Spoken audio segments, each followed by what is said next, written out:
Great, thanks, Tommy, and thanks for having us. And really excited to kick things off on the presentation side. And already seeing some familiar faces in the audience, so it's really cool to have you all here. And I want to give you some background on what we do at Otterspace. Some of you might have already heard about us, and some of you were completely new. Tommy already said it. We're working on a non-transferable token protocol. And I'm going to go ahead and share my screen, and please do let me know if you can see my screen. Okay, you're all set. Okay, perfect. Sorry. Yeah, so in brief, I would say we're working on a non-transferable token protocol, but actually we call them something else. We call them badges. And so I want to start today by doing like a very brief excursion into what are badges, because badges are a concept and a tool specifically that have been around for centuries essentially. And here we can see some of the different examples of how badges have been used in the past, and they've been used to represent affiliation, achievement, jobs, reputation, participation, and skills over the centuries. And for example, if we look to the very left, we have the coat of arms back in the Middle Ages, where you would have a badge to show, or you would have the coat of arms to show basically your affiliation with a certain group or a certain army, for example, with the house. And then if we fast forward into the 19th century, we also see kind of the more traditional badges coming up, for example, also in a setting of army and police, where they also show affiliation, so showing that you belong to a certain group again, for example, the police corps. But then interestingly, in this setting, they also convey responsibility and permissions. So for example, if you're in the police, then you take on the responsibility to step in, for example, in a moment where you see people in distress. If you're in the army, for example, and if you're in a medic, you take on the responsibility to help people that don't feel well. And then if we fast forward, we have the scouts. Sorry, I just have to clear my throat for one moment.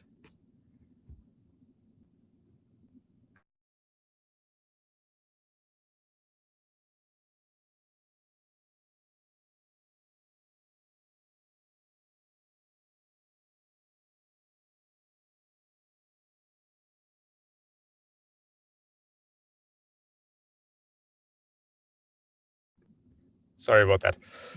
Been having a bit of a cough today. And so if we look, for example, at the scouts, they've come up with a system of quite elaborate, showing badges to show that you participate in a certain event, for example, that you hold a certain skill, that you have a certain achievement within the community. Then when it comes to the digital space, we have badges in the setting of online games. So if you've heard of the term soulbound tokens, sorry, I just need to do my throat again.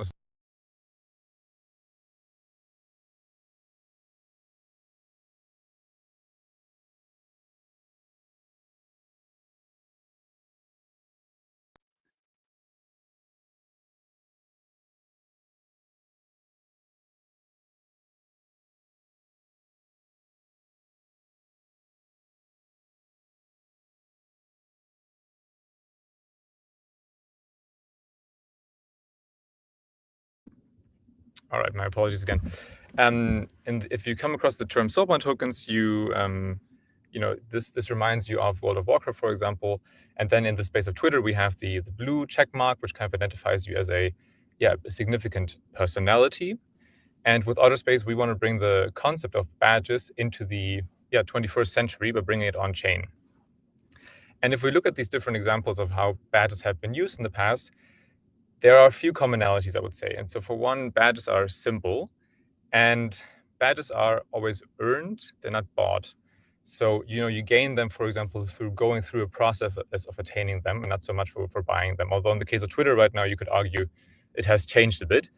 And badges are always granted in the association with an organization. So, for example, you hold a badge that identifies you as a member of the army or the police corps.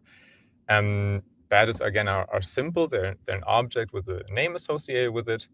And what gives badges a meaning is, on the one side, the organization that grants it, and on the other side, the circumstances under which you got it. And again, the reputation and the value of the badge is not explicitly within the badge, but implicitly in the way of how you got this badge. So, for example, to pick up the police example again, by going through the police training, you basically signal that you've attained the skills and that you really take on the responsibility, and you receive the badge to show this to the outside world.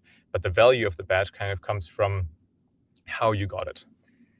And we think at Otterspace that badges can be very, very valuable for DAOs. And that's why we're essentially building this on-chain protocol for badges. And here are some use cases that we see DAOs already adopting badges for, and that we see where they can drive benefit for them. So for one, a better membership model. Multiple DAOs nowadays kind of use liquid tokens, for example, to represent membership. Other communities use maybe an NFT, or some focus on Discord roles. We think having a non-financial way of expressing membership within a community on-chain is very valuable, and that's where badges come in. And also they come with the benefit that in an on-chain, it's an on-chain tool that is non-financial, so it also doesn't carry any legal implications when you launch it. Another example is non-financial rewards and recognitions. We speak to a lot of communities that that have a lot of interactions, but don't want to financialize every interactions, or all the interactions, or they maybe don't have the funds to reward people for every interaction financially, or they're maybe in the impact space and they're looking for an inherently non-financial way to create the community. And their badges can again step in as a solution for you, how you can bring reputation and also rewards for participants on chain without having the financial side to it. And they can also supplement financial benefits. Then you can also use them to, for example, indicate that people have completed a certain process. So, for example, onboarding quests could end with a badge. And then the same step, the rest of the community can use them to assess the reputation of a new member. So if I see, for example, you have the onboarding quest, I know you're familiar with what we do in the community. Or if I know that you have a badge from say, for example, the Token Engineering Academy, I know you have a certain expertise within token engineering. Then another very interesting setting is governance. We believe that badges can bring forth more nuanced governance, so you can kind of see them as an alternative to the one token, one vote model, where, for example, governance could be based on what role do you hold and what governance weight should a given role hold. So, roles that are closer to the center of the community might hold more governance power than those of visitors, for example, or those who are not associated with the community but just happen to have some of the tokens. And then the non-transferable aspect of a badge also carries the benefit that if I give you a badge and I know you can't transfer it and can't sell it, then I can also use it as a key. And so we think that in this setting, for access management, badges can be very useful. And we have integrations, for example, with Guild and Collabland to help you token gate or badge gate across a variety of different tools. And these are some of the examples that we see with particularly DAOs adopting badges at the moment. And this brings us to what we do at Otterspace. So there's two main things that we're doing at the moment. So we have the Otterspace badge protocol, and we have the Otterspace app, and I'll cover the app in just a moment. The badge protocol is based on the token standard EIP 4973, which is a new token standard that we are co-authoring, and which comes with consent baked into it at the core. So some of the discussions around soulbound tokens included, for example, what if I don't want to receive a certain soulbound token? And by having consent at the core, we ensure that the only way that you have a badge is if you actually expressed your consent to get it, and you can't just be airdropped it. Then badges only ever exist within the context of an organization. So, for example, having a badge from Otterspace might identify me as a member of the Otterspace community. And this also gives the organization certain powers over the badge. So they can, for example, reassign the badge, so help me if I lose my wallet. They can also revoke a badge. So if I leave the community, for example, my badge can be revoked, and with it, kind of the downstream integrations and the downstream accesses can be revoked. And again, this is a way of how we try to, on a practical level, address some of the discussion points around soulbound tokens that were also hotly discussed. And maybe in the panel discussion later, this will come up, where Rahul from our team will represent us. And then in our implementation of badges, badges can also self-expire.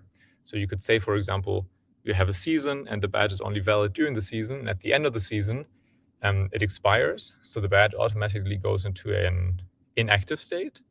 And if you have any token gating, for example, based on the badge, then the token gating will no longer let you in with that badge. And so we see some communities adopting it as classes, for example.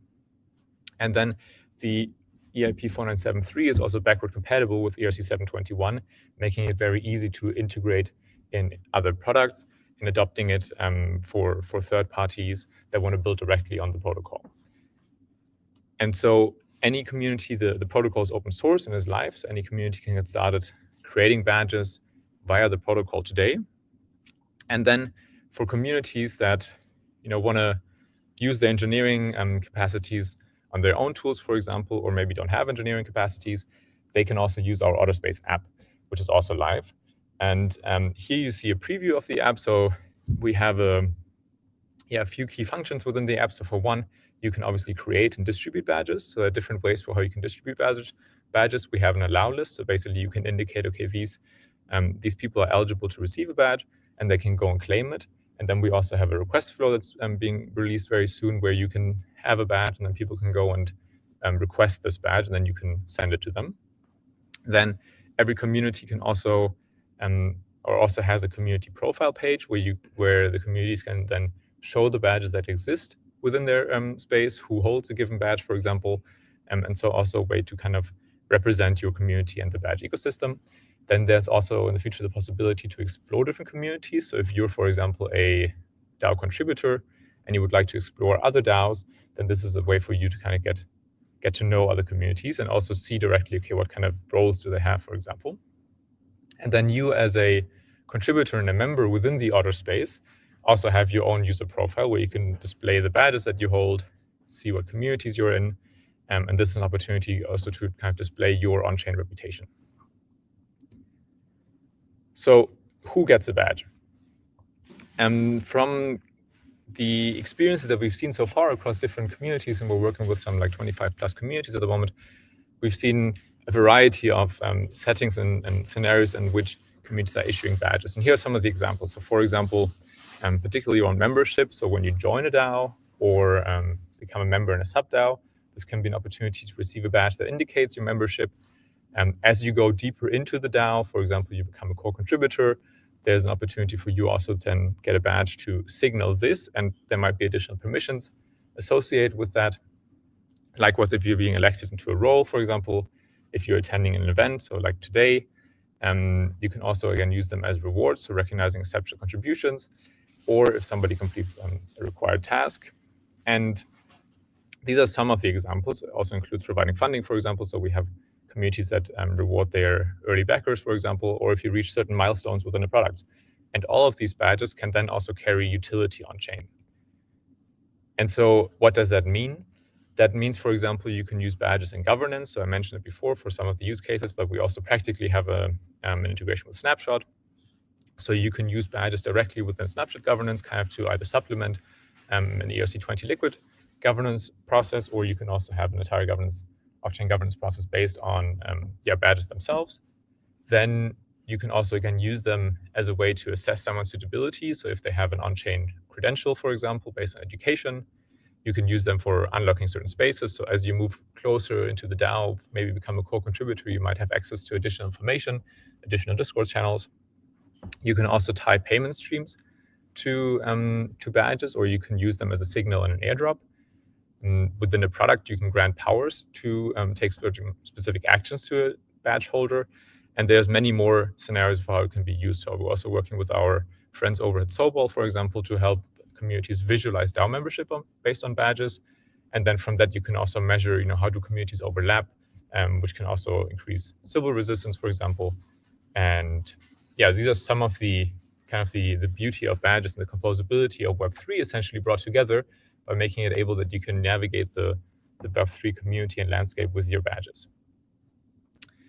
So with that, this is kind of the wrap up. So, we are already live in a private beta at the moment, and we encourage everyone to who is interested in using badges potentially within their community, is facing any challenges around membership, for example, encouragement of usage, or within governance, for example, is looking to move away from like one token, one vote, or to supplement, or look for alternative models, to sign up for our waitlist or contact us directly. You see our contacts here at Otterspace_XYZ, on Twitter, Otterspace@XYZ, to find our landing or website, and Ben or Lucas at Otterspace.xyz. And then with that, I thank you very much for the time, and it was a pleasure to kind of kick things off on the protocol and presentation side. I don't know, Tommy, do we have a minute or two for questions in the audience, if there are any?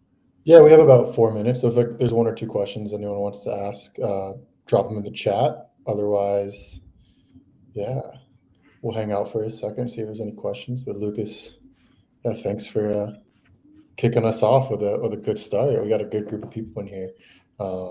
Again, guys, you can check out in the agenda, top left, all of the links he mentioned are in that agenda. So you can go click on their website, follow them on Twitter, follow Lucas on Twitter.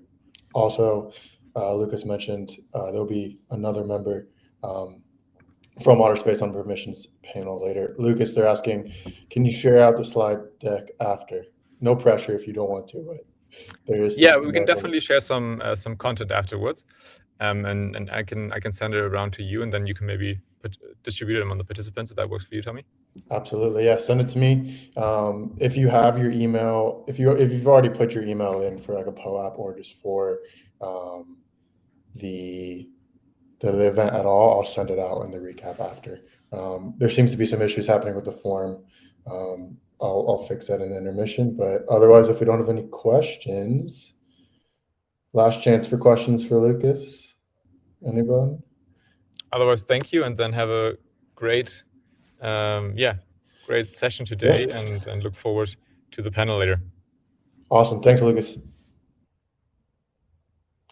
All right. We'll have about 2 minutes before we start our next panel, which will be from Index Coop.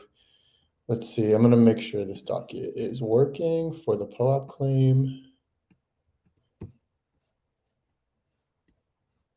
Otherwise, just hang tight until we start. We'll start the next presentation at 10:30 Eastern, obviously, or after 30.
All right.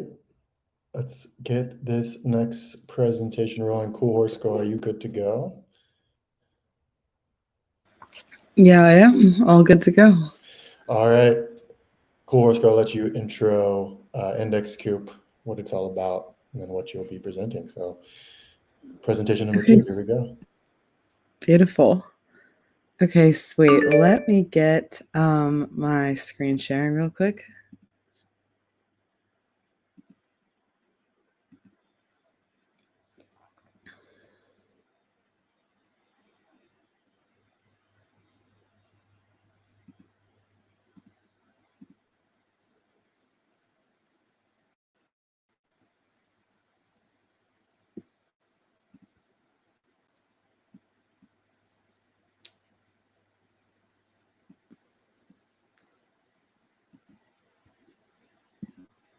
Okay, sweet. How are we going there? Can you guys see everything?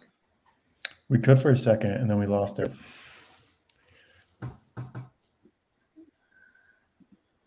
Let's try one more time. There we go. It's loading. Entering screen share.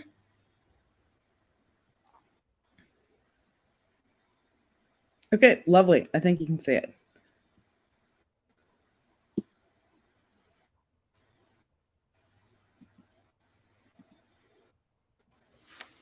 There we go. Okay, sweet. So it's great to talk to you guys. I'm excited to be here today. I think Index Coop is going to be a bit of a different presentation from a lot of the people we're hearing from today, which is cool, but also you can take with it what you will. What I mean by that is that I think Index Coop is a lot more aligned with traditional finance and caters to Web 2 people than a lot of these projects do. I even really admire Otterspace's website, and it's funny, I'm always thinking Index Coop's website is not degen enough. So we'll take with that what we will and go on. So real quick, an intro to me. What I do is I'm a content manager is my official title. I've worked at Index Coop for a bit over a year now, and primarily I focus on content. So I write a ton of pieces on the blog. That link is right there. I'll drop it in later. And then also rewrite white papers. Most recently, we wrote one on a guide to earning yield in digital assets, which I think it really came out quite cool. I'll also drop the link to that. It's a bit rare in DeFi and Web3 to be writing white papers like, Deloitte and Morgan Stanley do. I remember a lot of interviews for Web2 companies having to read those, but it is cool. So I'll explain how that kind of factors into our audience later on. So what Index Coop does, we are a decentralized autonomous organization, right? And we build 3 types of projects. So sector products, leverage products, and yield products. I'll explain what those are. So first to the left, we have sector products. Those are our DeFi Pulse Index, Metaverse Index, Bankless Bed Index. So those are a lot like indexes you would see in traditional finance. The S&P 500 is sort of an example that it's be compared to, but we make them for crypto. Some benefits of these is tax reasons. You don't have to worry about trading, all the coins within the index multiple times and having to both deal with the inconvenience of filling out tax forms, and then also less trades equal less taxes, right? Another reason that those are really great is convenience. You don't have to pick winners yourself. All of our indices are automatically rebalanced, which is pretty cool. We have quite a strong and in-depth product team compared to a lot of companies in Web3 because we are so product-oriented. At the end of the day, we're a DAO that ships products, which is somewhat rare these days, right? We'll make that joke. So those are sector products. We also have leverage products. So that's going to be Ethereum 2x flexible leverage index that just would generate double the returns on Ethereum. Those are also a bit more risky for active traders because, double the returns also means double the risk. We have that for Ethereum, Bitcoin, and Polygon. And then we also have yield products. Right now we have 2. So we have interest compounding ETH index, and then also market neutral yield index. Those are both pretty cool and probably our most successful products these days. I'll get into those a bit later. Okay, so what are strategy tokens? That's, a lot of, because we cater to TradFi clients so greatly, it's a lot of legal jargon that I think I've been, trained over time in of what you can say and what you can't say. I'm also definitely interested in speaking later or in Discord or whatever, if anyone has questions about legal implications of their DAO. I've learned so much of the time working at Index Coop, and it's been helpful to learn from others too, and also fun to help others kind of sort their legal stuff out. Right now, before I finish that tangent, I think we are currently registered as a company in the Cayman Islands, which is quite rare for a DAO, I think, especially the stereotype of DAOs being quite unorganized. Anyway, so we build strategy tokens, which are also indies, many words for the same thing. So I'll give this example. This is the Bankless DeFi Innovation Index, GMI. It was released last February. We had a whole party for it, which was fun. So GMI, we got at the top, right? And then within GMI, there's 12 underlying tokens. You probably recognize at least a few of them. Alchemix, Maple, Ribbon. I guess we got going down the left side.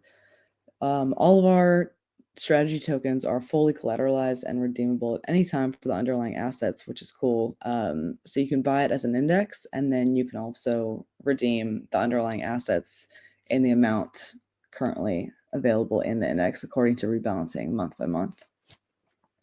For our methodologists, for this one, we partnered with Bankless. We have quite a strong relationship with them, which is kind of cool. Anyone can become a methodologist. You can simply write up a theory on our forum. What do you think we should build? And if we like it and we go with it, we make a deal. I think for this one, I'm pretty sure it's a 60-40 split between Index Coop and Bankless in terms of profits, how we generate profits on our tokens is we charge a streaming fee, which is somewhat similar to a management fee of TradFi, but it's charged on every single gain that your token would make, which is why it's streaming. It's ever streaming. Okay, this is one of my favorite slides, probably. We have the largest network of partners in DeFi. So I say this quite proudly. I think it is absolutely true. So the way we get all these partners is we have investors in Index Coop. Some of them include Sequoia Capital, Wintermute, big names like that. We also have every single protocol that is included within our indices, which is over 60 now. So, right, we have those 8 sector indices. And then within there, we have deals with every single one of those protocols. It's kind of cool when we start building a new index. We have like different protocols want to get their token in. And it's sort of a, vying for we feel like the big guy, which is cool once in a while. And then besides that, like I said, we have relationships with all of our methodologists. Some of them are like protocols, like Bankless. Metaportal is one. They also have another token called Game, and then our MBI. And then also random people can be methodologists. We have some that have worked at Index Coop for a short time and left, some that never worked at Index Coop, and some that are full-time working at Index Coop. Also, I'll add, Index Coop has great connections. If you really need to talk to someone in DeFi, I think I'm happy to connect you with anyone we have partnerships with on that last slide. So if you take a look at it one more time, I'll also share this deck. Yeah, I'm happy to connect you with whoever is on there. We have pretty decent relationships, as is the rest of the team. Okay, so like I said, Index Coop is one of the rare DAOs that actually ships products time and time again in the last 2 years. We've been around since September, or I guess early October 2020. So we just hit kind of the 2-year mark and done some reflection on what is the DAO in general and then what's a DAO to us.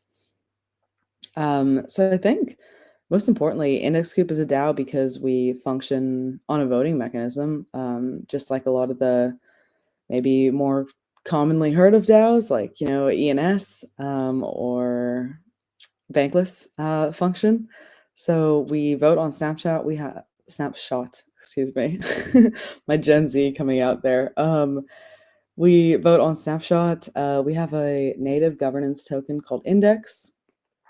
We just reached a deal with some investors that distributed a ton of index back to contributors. So over time, Index's contributor group has really varied. So I think our peak was over 150 contributors. Now we've downsized a bit, downscaled, I guess is what they like to call it. And I think we're at about 20 contributors now, maybe a few less. So in this way, we have 20 massive voters using Index. We also work with investors to reach deals. And then Index, of course, can also be retail bought and sold. So we have a lot of big time investors, our Index whales, I think, that don't work for Index and are not one of the institutional investors, but they vote in every single snapshot. So we communicate with them too, which is kind of cool.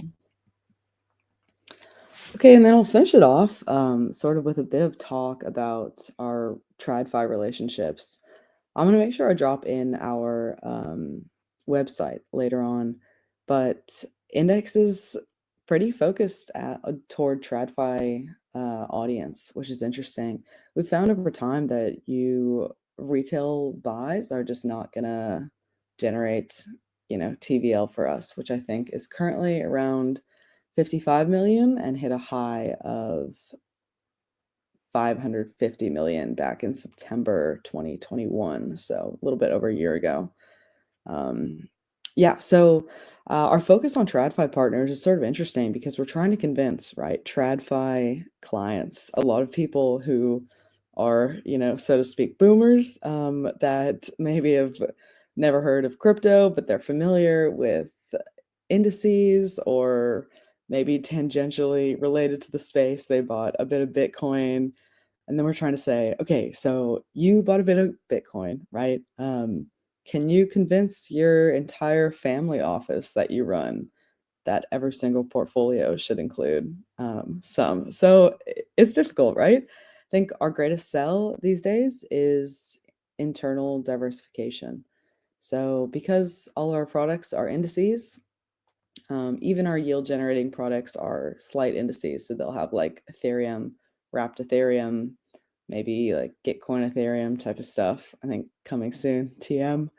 But yeah, it's a special place to be where we're kind of at the crux of TradFi and DeFi, where we're a DeFi protocol, but the vast majority of our audience is TradFi.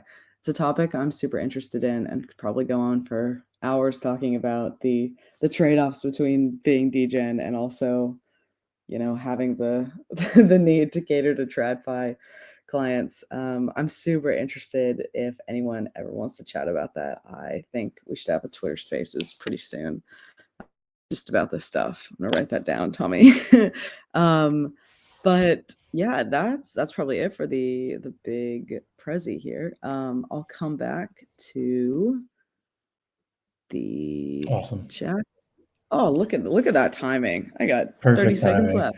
Yeah, we'll Yeah, use, I think we're going to use go the ahead. intermissions today for like Q&A. So if there's Awesome. there's one question, I'm not sure you can answer it. How to become a contributor in Index Coop DAO?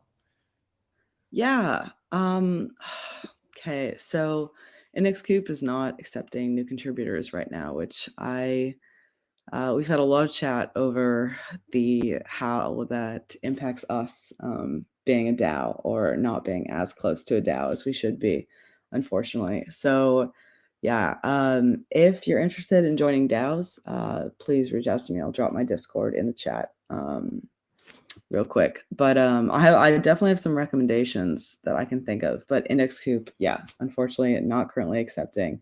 We realized, like I said, we've lost 100 contributors in the last few months just because of the need for downsizing, bear market and all, unfortunately.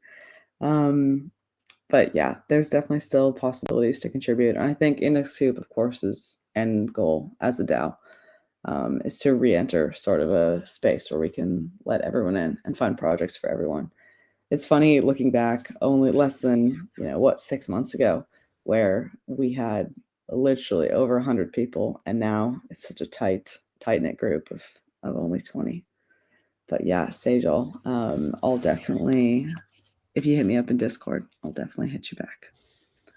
Yeah, I would say like just because there's not a ton of opportunities are now in Index Coop per se. I think there's still a lot of opportunities other places, and I think now is kind of the time where where you can set yourself up for when there are a lot more opportunities down the line. Whether that be we all debate whether that's in 2 months, 6 months, 2 years, or 3 years. Like I think we all believe at some point that those opportunities will come back. Now's the time to build your reputation, show you're here to contribute, even when it's pretty rough and it's not easy. Set yourself up for success down the line. That's something I've seen personally. Like even if you don't feel like there's a lot of opportunity or you don't have a lot to give, or people are not seeing you for what you think you're capable of, if you just continue to work and keep grinding and showing up to events like these and connecting with people, serendipitously things will start to fall into your lap. So you're in the right place. Yeah, I'd say that's probably my greatest advice is just to show up to events like these, and also a bunch of Twitter spaces, and sort of get your name out there, ask good questions, and show that you're willing to learn. I think Index Coop has also, like, over time found people where we've just known, like, oh, they've asked a ton of questions in the governance Twitter spaces we've seen, and we need a governance guy. So that's how we find people. It is crazy, the DeFi sort of network of recruitment, I guess is what you could call it. And it's done so sort of casually like that. So I like to tell people, I never did an interview, I never submitted a resume, but I was grinding in a different sense in terms of asking questions on Twitter spaces constantly. Yeah, it's a different style of work and like networking for sure, and there's a little bit less structure, but it's kind of more of an art in a way. But I personally enjoy it. I know some people don't, but definitely different. Yeah, it comes with the space. I think if you're meant to be in the space, I think you'll like the grind to some degree. Absolutely. All right, we have about 90 seconds, about 2 minutes, 90 seconds, 2 minutes till we start our next one. I have some music queued as a playlist. Let's see if it works. Oh yeah, it works. Ooh. We're just gonna vibe for till the next presentation, which will be Badger. Danner is in the chat spamming it. That is his work. He will not be presenting this particular presentation, but Danner, who is part of Badger, will be on the panel later today, permissions panel with Otterspace. So we'll just chill for about a minute and then we'll get going.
All right, I'm going to elevate Mason from Badger to come up and speak if I can find his. There we go.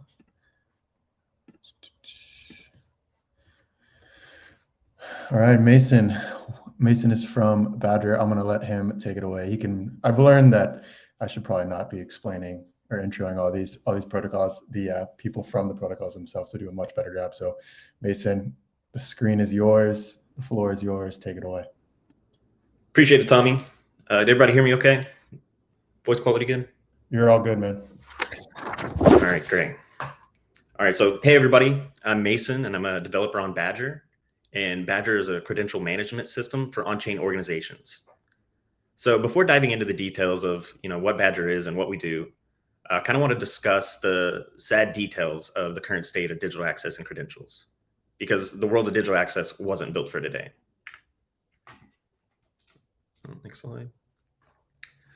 So managing team members is extremely time consuming.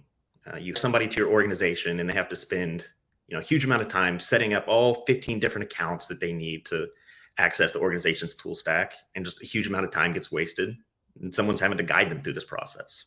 It's extremely inefficient. So once they do have the accounts that they need, now they don't have access, and ineffective access policies again slow us down. You finally get all your accounts set up, but now you need to request access to that Google Doc that you need to see, and somebody has to manually approve it. More times wasted. Oops. I don't want to hit there. So once you do have access, now you're constantly having to deal with authentication and dealing with hundreds of passwords. And so I think we all have spent just a huge amount of time hitting the reset password button and having to go through that cycle and continually wasting time. We live in a digital world, yet we're still having to take manual actions for everything. Somebody's having to manually give you access to the things that you need to properly do your job. It's inefficient. However, this credential problem is solved by badges. I think we all know what badges are at this point, so I won't dive too deep into that. And that's why everybody that's here today, check under your chairs. You're getting a badge. No, not really. I'm not Oprah, and that's not really what badges are. These are badges. Badges give you access and functionality that you need to get to where you're going and do what you're going to do, not act as memorabilia for where you've been, or act as a dusty trophy that you keep on your shelf. So Badger badges are an ERC 1155 designed to be plug and play. With all of these tools in the ecosystem, you simply just need a badge, plug it in, and it works seamlessly. So we created these badges to be the keys, the digital access, unlock the past, present, and future locks of Web3, that is the tooling out there, and continue to be interoperable with everything that comes out. And so in order to do this, in order to set up your keys, it literally only takes 3 steps. You create your organization, you create your badge, and then you distribute it. It's that easy. And because it's so easy, you can go from just having an idea to forming your on-chain collective in literally just a few seconds. And that's because what we offer requires 0 code. What may have taken just a huge amount of time to figure out how to set up the smart contract and get an app that kind of facilitates things. Instead, we provide that. You fill out a form, click a button, and it's done. So because it's so easy, you can save the huge amount of money and time wasted speccing out a product, getting everything that you need. You use Badger, it's free, and everything that you need is set up instantly. I'm not sure what's going on with my slideshow here. So with our badges, we offer custom modules that extend the features. So you can pick and choose what functionality you want, and customize the badges you need. Or if you have the know-how, you can even create your own modules with no hurdles in the way that allow you to just plug it into your badge and it works exactly as you need it.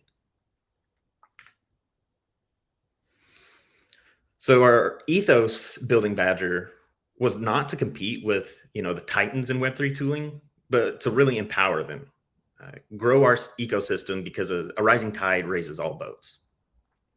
So, Optimism, POAP, Guild, they're all absolutely killing what they do, but they deserve to focus on their niche and continue to, delve into that and offer more amazing features without having to take a step back and worry about the foundational aspects, such as access management.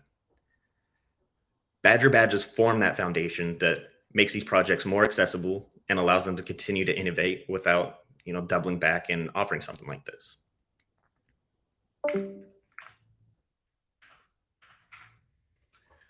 So throughout developing Badger, and what we continue to do is, rely on feedback-driven development. We had organizations and have organizations that, tell us what they want, tell us the problems that they're facing. And we prioritize all of this on our development roadmap. So just like our code, the roadmap is sourced on GitHub. And so if you have an organization or you're using Badger and there's a feature that you want and we don't have, you simply just got to visit the roadmap, raise an issue, and we'll handle the rest. So with the effective digital policies offered by badges, an entire world of possibilities is opened. By being so composable, you can gate access to your Discord channels or your Google Suite with guilds. Take your badges and run governance votes with Tally, or manage a project with Wonderverse. The options are endless. All of them work seamlessly with badges, and they remove all the time wasted by managing your accounts and giving access and dealing with passwords and onboarding new members. It all could be so much simpler. And for our more technically knowledgeable users, Badger can act as a white label product that can be even more tailored to fit the nuanced use cases. Our primitive layer contracts were designed to be taken and built on top of. So if you have the know-how, simply take Badger, let it be your foundation, and customize it to fit exactly what you need. So whatever your need may be, try Badger. And I think I have enough time here, so I wanted to do a quick demo. And I kind of missed the beginning of the presentation, so I'm not sure if there's extra time at the end, Yes. but if Yep. anybody, You have plenty of time. Okay, perfect. Okay, so this is our landing page. Simply enter the app, you'll be prompted to sign in with Ethereum. You sign in here, you can see some of my organizations of the past. We're gonna set up a new one. I'll call it Badger Roles, give it a description. You can give it a custom organization image, but we have generated ones as well if you would prefer something a little easier. We run the transaction here and wait for it to come back. This is always a questionable amount here with blockchain. Okay, so our organization is created. We now have our own smart contract, and now we're going to set up our badge. So let's say we want to define our power users, give them access to specific parts of the GitHub or a direct project they can raise issues on.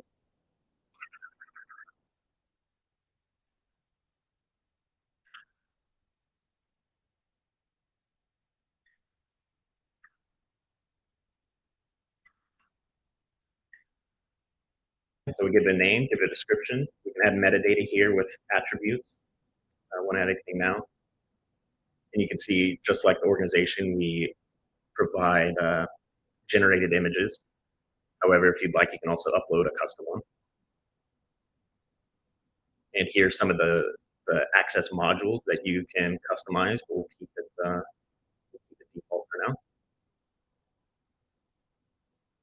So click the button, run your transaction. Wait for that to come back as well.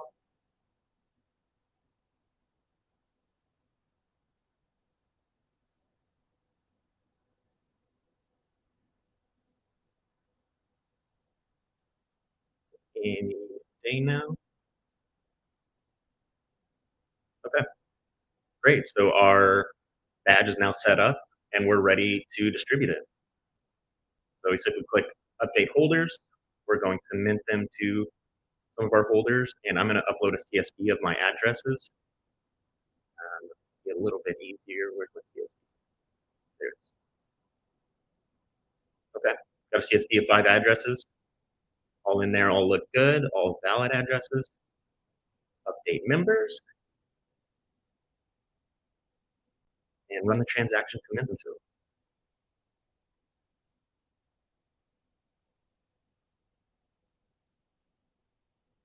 And so once these members have their badges, right, we can see here, they are present. Looks like Danner was one of these. So Danner, you're now a Badger Power user. And so now we can take this badge, token ID 0, go into any of the tools mentioned in the slides, and it seamlessly integrates. We can gate everything behind who we many of these badges do. And it's just that easy. So that is, that's my presentation here. So now if anybody has any questions or anything like that, we'd love to build those. Feel free to ask any questions in the chat. And Danner, if you want to come up, you can if you want. No pressure though. Feel free to add anything on you want to. Can you guys hear me now? Yeah, you're good. Awesome. I'm still waking up, Tommy, so I apologize. No worries. Mason, you crushed it, dude. Appreciate you showing everyone what we've been working on. I think that, one of the really cool things about Badger that maybe isn't shown as much through using the product, honestly, through the application is the way that it works with everything else. So the big thing with Badger that we were trying to achieve was composability with tooling. And we use Guild a lot. We use Snapshot, Wonderverse, a lot of different products in our decentralized tool stack. And Badger was something that allowed us to tie those together.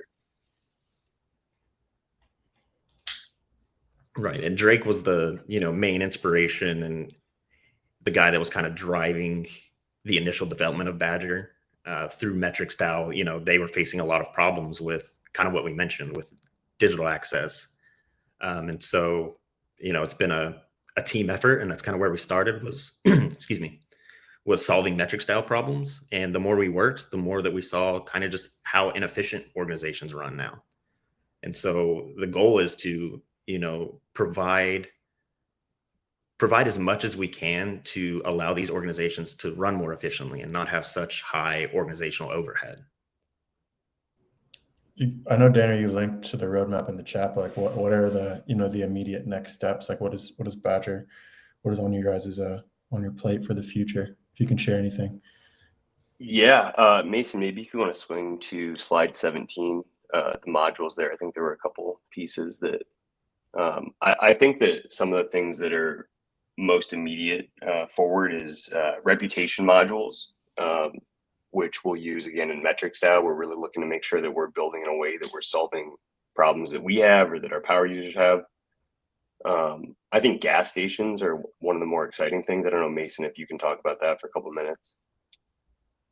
Yeah. Specifically for gas stations, we want to be as accessible as possible. We want somebody who just created their first wallet to be able to walk through the website and, have their on-chain organization set up with no know-how necessary. And honestly, I think we can all agree that the process of running transactions and, oh wait, I don't have the native gas token. It's just kind of a pain, and it's an obstacle. And so by providing a gas station, there wouldn't be any time spent waiting for transactions to confirm. You wouldn't, have to worry about having gas or, spending your money on these transactions because, even though it's really only a few cents, like I think throughout all of our organizations that are set up on Badger, less than $10 has been spent on transaction fees.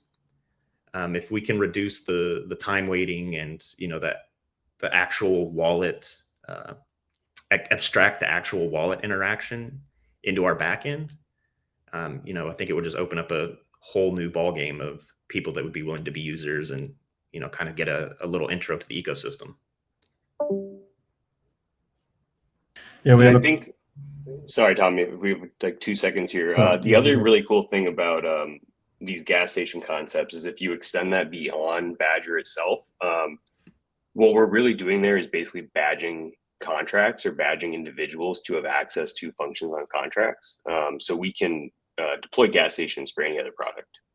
But I see time, Tommy, so I'll shut up until later. No, we got about We can go for about 3 or 4 more minutes. The intermissions are kind of just for overflow. So we have a quick question in the chat from Pete. This may be irrelevant, but can you set up quest tests for people to earn badges on Badger? Yeah, so I'm going to drop a link here to our minting signer docs.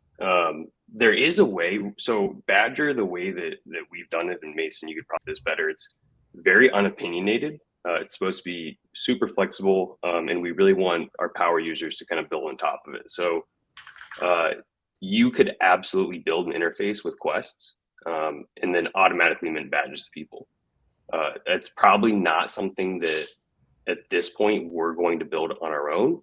But if you have a great need and you want to talk to our team, we can, probably make that happen for you. So Pete, reach out. You can find me on Twitter, but if you guys have your own dev team, would love to see you guys make it happen, and we'd love to work with you to make that happen. Yeah, absolutely. Something I would say for almost pretty much everyone presenting today is everyone's pretty open to collaboration and wants feedback and wants ideas and help from the community to build.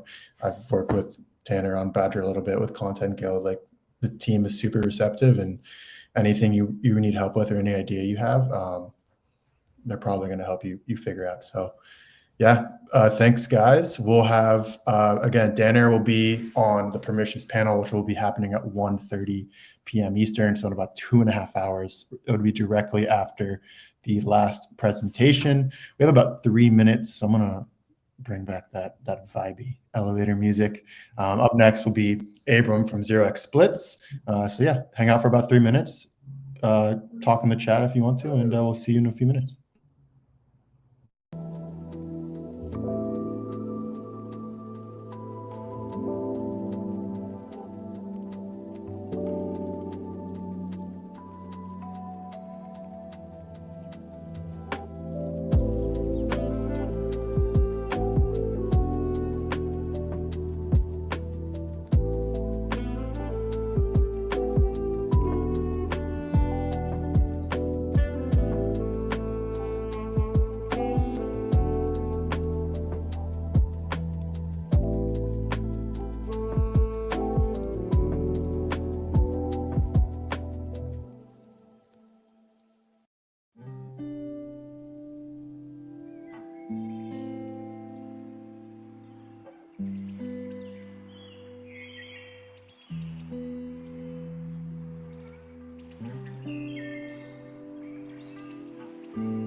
All right, let's begin this will be our fourth presentation of the On-Chain Summit.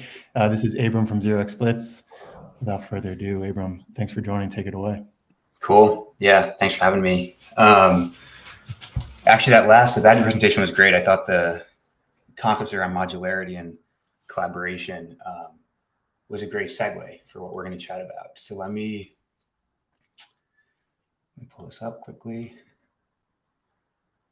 Okay, so it looks like you can see this. Cool. Yeah. So I'm Abram. I'm one of the founders behind 0x Splits, and I'm excited to share a bit more about Splits and what we're thinking about. So before diving in, Want to talk about quickly a friend of mine, Daniel Allen. Maybe some of you have heard of him. He's an emerging artist, producer, and musician. He's the second highest grossing artist on Sound. He uses Bonfire to manage and engage his community. He publishes learnings and stories on Mirror. He's really fully embraced Web3, and this is where the majority of his income stems from. And if you look at his work, there's a theme that starts to emerge, right? Collaboration is at the center of everything he does. He writes songs that features other artists like Ray O'Cragen. He produces songs for other artists like Deegan. He's remixing songs by other musicians. Teaming up with other artists has been a huge part of Daniel's success to date. And he's a great example of what happens when you share your upside with your team. And Daniel's experience is very much not unique to musicians. We see this type of collaboration happening in all sorts of creative industries. We have visual artists creating 10K PFP projects. We have data scientists and writers publishing research reports. We have open source software contributors maintaining packages, photographers sharing earnings with their models, artists curating galleries and selling tickets, and the list goes on. Even hackathon teams working to ship an MVP. And in fact, probably like many of you, we got our start at an ETH Global Hackathon. Funny enough, we were selected as a winning team and received this email after our presentation, which said, "We will send the payment for the entire team to one wallet." And unfortunately for Will, my co-founder, I actually don't think I ever sent him his share of those winnings. But it's clear to us that on-chain collaboration is going to be big. The problem is that collaboration requires structure. Problem is collaboration requires structure, and creating structure is actually typically pretty difficult. It's really important since it creates certainty about the future, and certainty about the future allows us to invest our time into something. So the question is, how do we actually go about creating this structure? So let's think about what types of structure exist today. We have off-chain structure. This typically takes the form of a legal entity, something like an LLC. It has a bunch of benefits, right? Things like security, reliability, flexibility. Definitely create a lot of certainty about the future, but they also have a ton of drawbacks that I think, as you probably all recognize, make them pretty impractical in most situations. They are incredibly expensive to both set up and maintain. They're tied to your identity, requiring anons to dox themselves. And probably most importantly, in my mind, is they're not international. They're very much state and nation specific, and to set something up at an international level is massively complex. Imagine if Daniel had to create a new LLC for every song he worked on. So what about on-chain structure, right? So today, more often than not, we think of a DAO. And DAOs are awesome tools for a ton of reasons. They're global, they're permissionless, they're unbiased. DAOs too have drawbacks, right? They are complex to set up, they are difficult to maintain, and they're not super cheap to deploy either. So now imagine if Daniel had to create a DAO for each song he worked on. That wouldn't be super feasible either. It'd be kind of like using a chainsaw to sharpen a pencil or something. Like, it can be done, it's just not the right tool for the job. So if we were to try to oversimplify things and chart it out, we'd have something that looks like this, right? We have an axis of off-chain to on-chain, and we have an axis of like simple to complex, right? An LLC is very simple, but it's off-chain, and a DAO is on-chain but complex. Maybe you have like a publicly traded company that's both off-chain and complex and not that useful here. So the question is like, what fits in here? What are some attributes of simple on-chain structures? And so these structures have to have a number of key things, right? They need to be really cheap to deploy, like really cheap, like less than a cup of coffee. They need to be secure, right? This is infrastructure. It can't stop working. We need to be able to rely on this. They also need to be legible, right? I don't want to have to read through reams of legalese to understand what's going on and understand what my, part of the structure looks like. These structures also need to be flexible, right?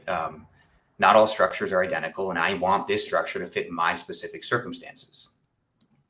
These structures also need to be composable and interoperable with the platforms that I'm already using, platforms like Sound and Bonfire and Mirror and all these other tools. And perhaps most important, these structures need to be really, really simple, right? They need to be simple to use, simple to understand. There's no wrapping, no staking, no bridging, right? It's 30 seconds to set up, and I can just go and use it. So cool. Now that we've defined splits, let's get into a demo and see how it actually works. So to start, we'll head to split.new, and this will show you the new split form. So let's go through, we're going to create a mutable split for the sake of this demo. And now I'm just going to add each collaborator in their share. So Daniel Allen will get 60%. We'll add Ray O'Cragen for their 30%, 35%. And then let's donate the remaining 5% to the Protocol Guild. They're doing great work for the Ethereum ecosystem. And this is actually the Protocol Guild.eth is another split. In order to actually deploy this, I'll have to connect my wallet. Okay, so I'm automatically going to be added as the controller of this mutable split. We'll go through, approve the transaction, and that will take a second. And then let's see. Okay, so once we're done, we can see all the details about this split. We can see how much is earned. We can see the list of recipients and their share. This address can be pasted anywhere that you want to split funds, right? So any ETH or ERC20s you want to split. I'm just going to send a little bit of Gurley ETH to this address for the sake of this demo so that we can see how it all works. But, you know, folks are using this in OpenSea, Mirror, and a bunch of other platforms today. So those funds will be sent, and then this split earnings balance will increase. And then in this demo, I'm going to actually distribute and withdraw for all the recipients. So this will actually push the funds to each recipient's account instead of having them needing to withdraw. So that is the entire flow of creating, depositing funds and then distributing funds. And it's pretty simple for a user, or we hope it's simple for users. And, you know, since at its core, Splits is a developer tool, we brought the same level of simplicity to building with Splits as well, right? So using NPM or Yarn, you can just install the SDK. The SDK has a bunch of intuitive, read and write functions. Writing functions include things like create split that takes an array of accounts and percentages, and returns the create split address, or withdraw funds, which moves funds from the splits protocol to user accounts. There are some very basic read functions too, like get split metadata, right, which returns all the information, recipients, percentages about a split, or not the read function like get user earnings, which will tell you how much a given user has earned through the protocol. And we also have a React instance of the SDK, so it wraps these functions in easy to use hooks. And pretty soon we'll be releasing a component library. So think Rainbow Kit or Connect Kit, something like that makes it just super easy to drop these into your own tools and apps. And we're really proud to have the support from a great group of developers already. So we have platforms like Sound and Bonfire and Decent and Arpeggi that are allowing users to create and interact with splits directly from their apps. We have other projects like the Protocol Guild and Meta Label and Songcamp and Super Rare DAO that are using splits to distribute funds amongst the collaborators. And then we have a bunch of NFT projects like Woody's and Dead Friends and Roki and Galverse that are using splits to share, both primary and secondary NFT earnings. There are a ton of creators that are using splits directly on OpenSea, and I'm proud to say that we actually received the first community grant that OpenSea has ever done. And so what's driving this adoption is a handful of key features that we kind of designed the system around. And so first, we knew the system had to be as gas efficient as possible, so that led us to use hash-based storage. We also knew composability was paramount, and that splits needed to be able to receive from any other contract or account, regardless of gas capped transfers or sends, think exchanges, things of that sort. So we chose a clone-based architecture. We needed the system to be secure, right? We know that push-based funds payment systems are not secure and have a bunch of issues, and so we chose a poll-based payment model. As a piece of infrastructure, we also know that splits need to be highly reliable, both today and in the future. And so we deployed a set of non-upgradable contracts. And we also know the system needs to function automatically, right? There can't be any one trusted third party or API. And so we added incentives for bots and third parties that keep the system running. So we borrowed some concepts from DeFi around like keeper fees and things of that sort. Ultimately, though, we think the biggest benefit actually for splits or of splits is for the end user. So that happens at the withdrawing process, right? This poll model that I kind of talked about. So imagine if Daniel had to withdraw from every single split he earns, from every single collaboration remix project that he worked on. He had to individually withdraw from each split. That's both a pretty bad UX. It's very gas intensive, and frankly, it's pretty wasteful. So the system is really designed with this in mind. And so instead of withdrawing from each individual split in a single transaction, Daniel can withdraw from all the splits he earns from it once. So kind of saw this with some other splitter implementations where if you earn a very small percentage of a split, you may never actually get those funds because it simply is too expensive in today's networks to actually withdraw that due to high gas fees. And so even in this case, if he earns just 1% of the split, his funds aren't going to be locked up. And we feel that like less dust in the system, just means more to the creators at the end of the day. Okay, so where are we at today? We launched about 9 months ago, and we built a number of different building blocks. We started with basic splits, which we've kind of discussed. We have mutable splits. I guess we kind of already discussed that too, but that's just the basic idea that a controlling address can modify the split in the future. So a little bit more trust is required in that controller account. But that controller account can be a Gnosis safe, it can be an EOA, it can be any other smart contract with custom logic. We also more recently launched liquid splits, which we think are pretty cool. They use NFTs to represent ownership. So this allows this allows recipients of a split to transfer their share to other people whenever they want. So instead of having the controlling address, be the owner and say, hey, this is who the split, this is, what accounts comprise the split, the liquid splits actually kind of turn that on the recipients themselves and say, hey, if I want to transfer some of my shares in this split to another account, I can do that. I can just send these NFTs. And we're using 1155s under the hood to enable batch transfers. We have a vesting contract, which is pretty straightforward. It releases funds to a beneficiary over a set period of time. This beneficiary can be a split or any other of these contracts.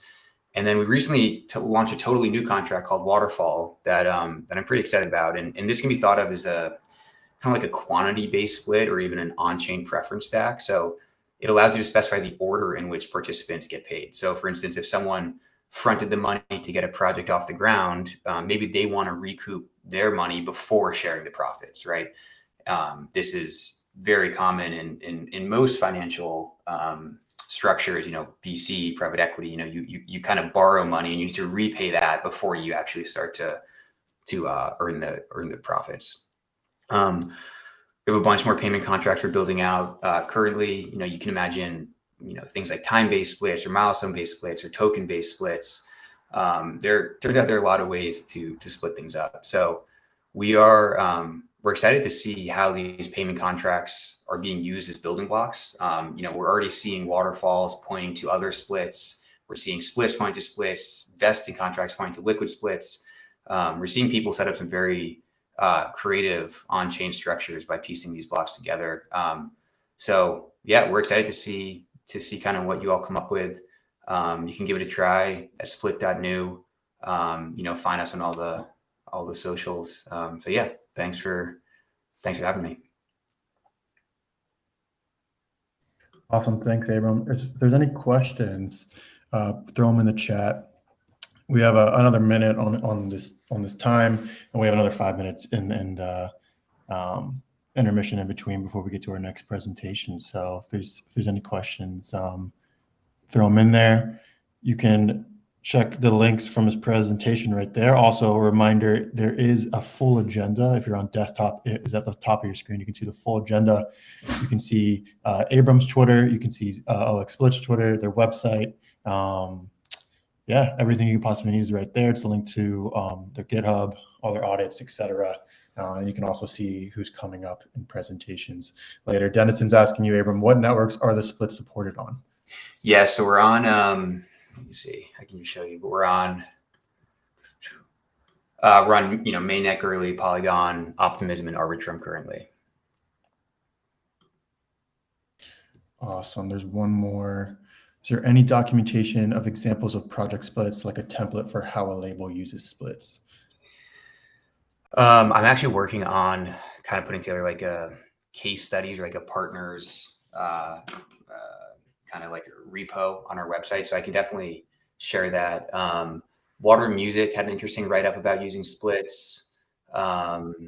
Songcamp, all of their stuff is open. So you could, like, if you're looking at the code of how they actually use it, you could do that. But I don't know if there's any like documentation explaining like, oh, like, you know, this is exactly how like Venice Music or something is using it. A bunch of, you know, projects or labels are using splits. I just haven't actually gone through and done those case studies yet. So I'm happy to, that should be like published on our website in the next few weeks, I'd say.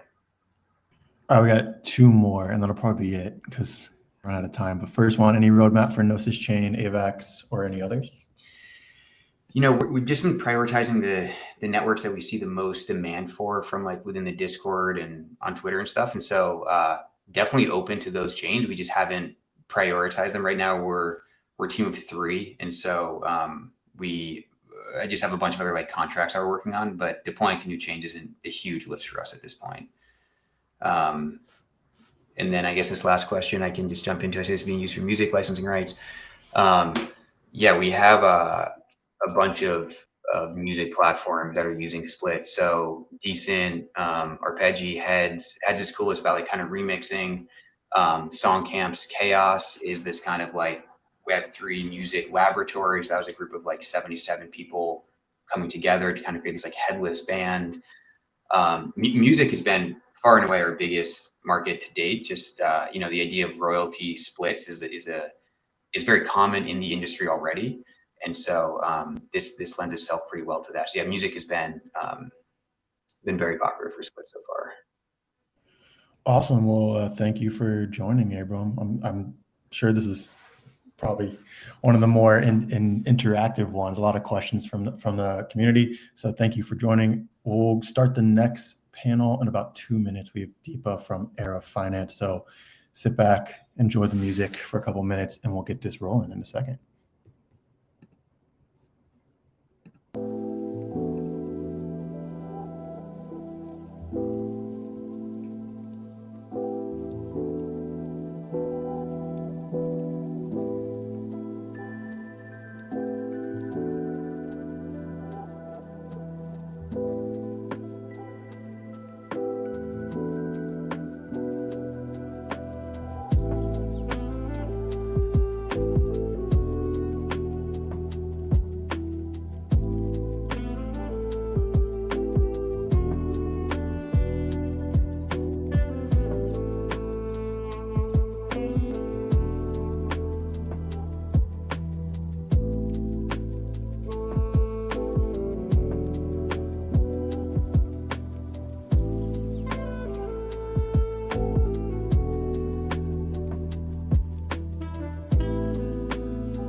All right, I'm going to go ahead and do a quick little intro into our next panelist. Deepa, I'm hoping I'm pronouncing your name correctly, but Deepa's from Aera Finance. I am? Yep, you got it. Awesome. Deepa's from Aera Finance. I'll let her take the floor. Again, if top left, there is an agenda with a quick little blurb from Aera and all their links to their website, to Deepa's Twitter. So go ahead and follow them while we're waiting, and I'll go ahead and start the timer. Again, we have about 5 minutes after, so don't feel rushed if you're going a little long or short. There's going to be questions too. So without further ado, welcome.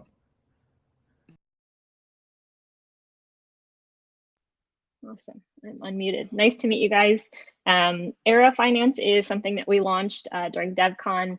It hasn't really gotten too much traction, or it hasn't really been sort of talked about quite a bit. So I'm hoping this is sort of exciting for a lot of folks. They haven't seen kind of what's the details here. So Aera is risk-aware treasury management, very topical given where we're at in the market right now.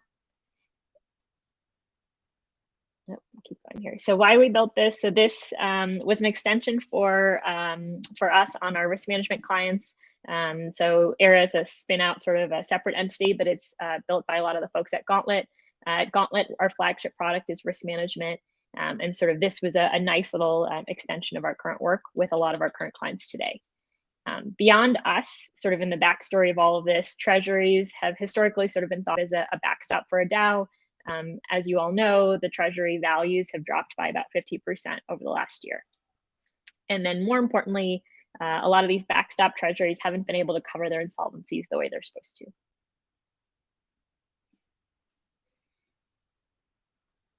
A bit of lag. Perfect. And so second piece here is that protocols often are still at risk of insolvency. A lot of our clients today are lending protocols. These insurance funds are actually not very decorrelated when you think about sort of an insurance fund having most of its liabilities tied into its native token. That isn't a great sort of combination when it comes to market shakeups. For a lot of folks here, the second piece here is that DAOs are really slow to act when it comes to moving around treasury funds. And then allocations historically haven't been very data driven. And obviously the market impact is pretty high.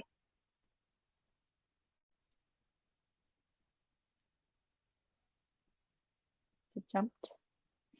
Okay, there you go. So these are some existing, looks like there's a lag on my side. These are some existing solutions in the market today. You've got safety modules. Aave has one, for example. This has the same problem of not being decorrelated enough with the liabilities of the loan book. The second option here is stablecoin diversification. Typically, these are sort of one-time events. Obviously, doesn't sort of work with the market, but it is better than nothing. And then the third bucket here is sort of what we're calling alternate coverage. So the problem here is that it doesn't really protect against market risk. A lot of the options either protect on the smart contract risk side, or they just don't have robust enough coverage.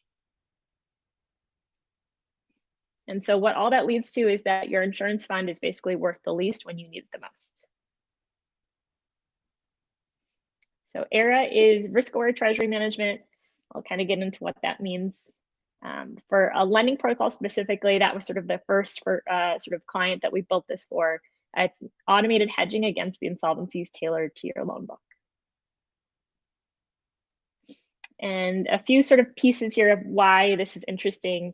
One is for a protocol that's fully automated. So you don't have to plan strategies. You literally just pick the assets and then we sort of set it, forget it, take it from there. The second piece of it is it's data driven. It's based on actual market conditions, based on actual market data. The third piece here, which I think is sort of the most interesting, is that it's decentralized. It allows for coordination amongst multiple actors. There's 3 types of actors involved here. I'll sort of explain how that all works. But basically it allows for complete coordination amongst those 3 actors, all permissionless, all on the platform. And then the last thing is capital efficiency.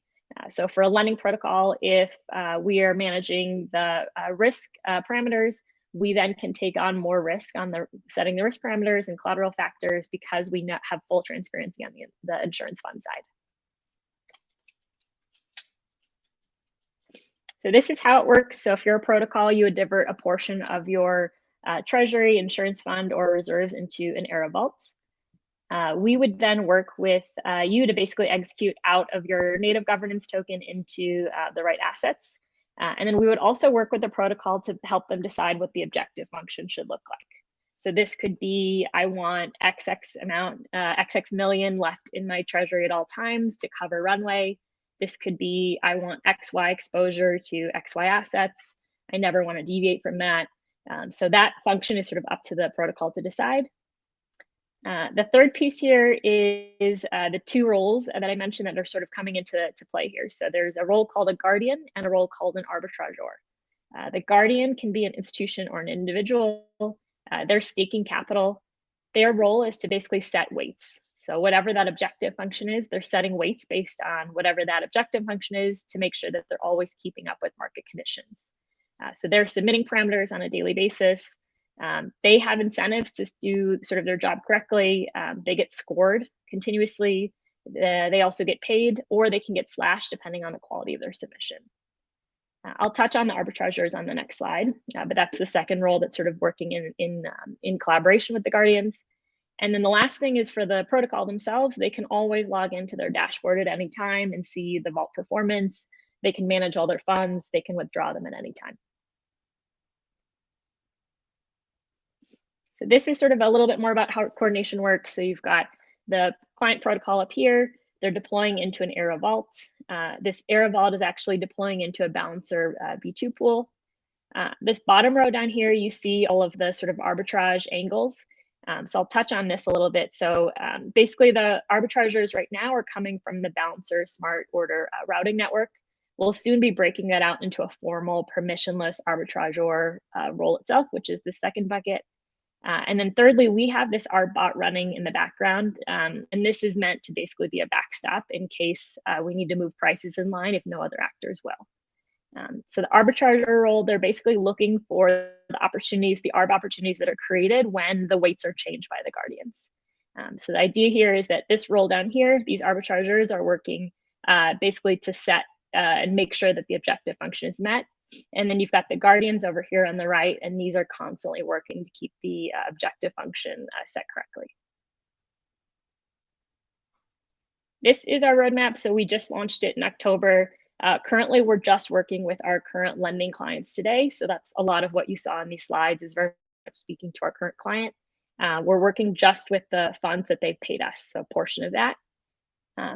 The next piece of this is in Q1, we'll start working with our current clients, but they're external funds, and we'll start adding support for more asset types like options. And then the third piece here, which will be later in the year of 2023, we'll start onboarding a variety of protocols and start adding a lot more asset types. We'll also start creating this permissionless guardian role as well, so there'll be multiple guardians involved. And I've got two more things for you. So this is a mock of the dashboard. So this is kind of what the client will see when they log in. Over here, you see their insolvency coverage. That was the objective function they set. Anyone can see that. They scroll down, they see sort of asset performance. Here they can see all the guardians that are involved. So you can see the amount they have staked as well as their scores.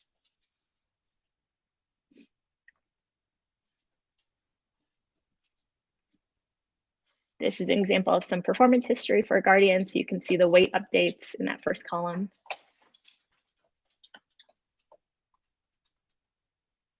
And then we've got metrics. Down here, you can see sort of that coverage comparison on the bottom right, and then some arbitrage loss on the bottom. And then lastly, this is just an activity summary, so you can see all the buy orders, the weight submissions, etc. Awesome. So that was the end of slides. I'm happy to take any questions.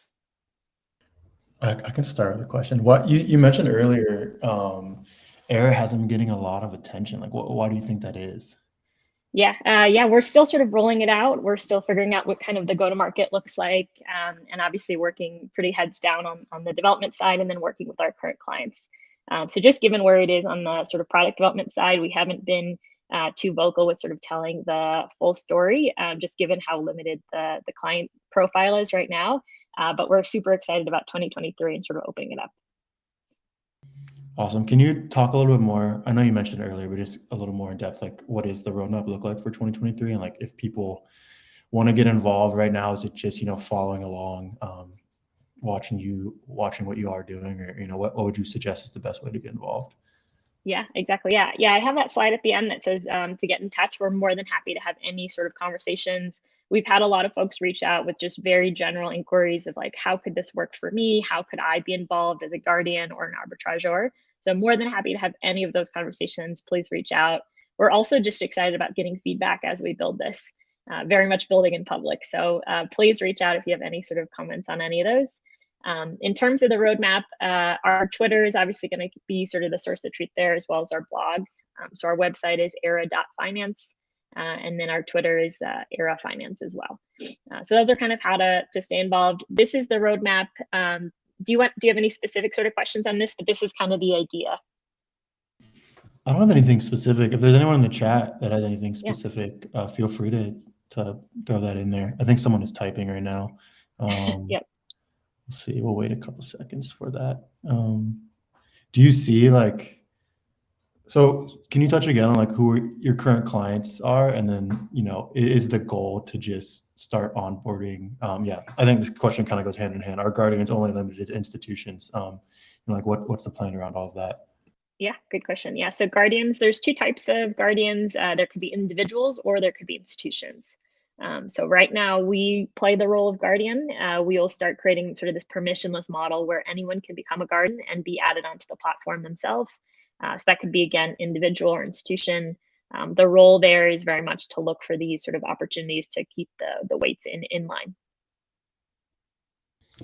Awesome. I think someone else was typing. If there isn't another question, thank you for joining, Deepa. Again, guys, all this is recorded and will be available after the fact. Hold on, I've got another question. Do guardians need to hold on to a specific amount of assets? Great question. That is a good question. I don't think there's a specific set threshold. They do stake capital. So a lot of folks have asked kind of what is the guardian's incentive to set the weights correctly and not be reckless. So their capital is at stake. They stake an amount of capital. To your question, I don't know what the set amount is or what the minimum is, but they do set thresholds. If you saw in that last screenshot where I was going through the mocks, you can see the amount of capital staked and then the payouts as well. So that's kind of what it will look like on the end state. Awesome. Well, thank you for joining. Again, guys, all the links are up in the agenda and they will be sent out after the fact. So everyone presenting today is super interested in getting feedback from the community. If you are here attending this, you're one of the few. So definitely reach out if you're interested in anything. You might not be interested in every single protocol that presents today, but if you find one that piques your interest, slide into those DMs. Mention them on Twitter, go try it out. Who knows what that will lead to. Thanks again, Deepa. We'll have about 7 minutes until our next presentation. So just hang out here for now and we'll see you soon. Awesome. Thanks, guys.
All right, my friends, rolling right along.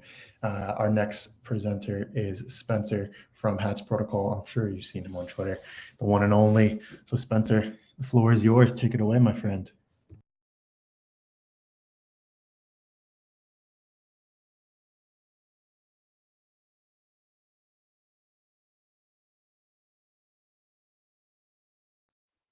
Oh, okay. I think I was probably double muted. Can you hear me now? You're all set. Okay, great. Awesome. Well, thank you for setting this up and for having me on. It's a pleasure to come here and talk about something or really two things that I care a lot about. So what I'm here to talk about today, as you just heard, is Hats Protocol. But I want to talk about it in a little bit of a different way um, than what we've heard so far from some of the other awesome teams. I want to talk about Hats Protocol in a little bit more of a theoretical sense. So this is going to be kind of like the theoretical underpinnings of what Hats Protocol is and why we think it's so important. And the way that I am going to do that is to use a framework that I've been working on previously to better understand what the fuck DAOs actually are. That has been really helpful for me in understanding that and guiding me as I think about DAOs and everything that they are and what they need. And that is anti-capture. So I'll talk a little bit, I'll give you a little bit preview of what anti-capture is, and I'll drop a link if you're interested. But let's get into it. So I guess another title or like a subtitle for this talk is 3 ways that Hats Protocol enables DAOs to resist capture and get shit done. Anti-capture is the framework as I described.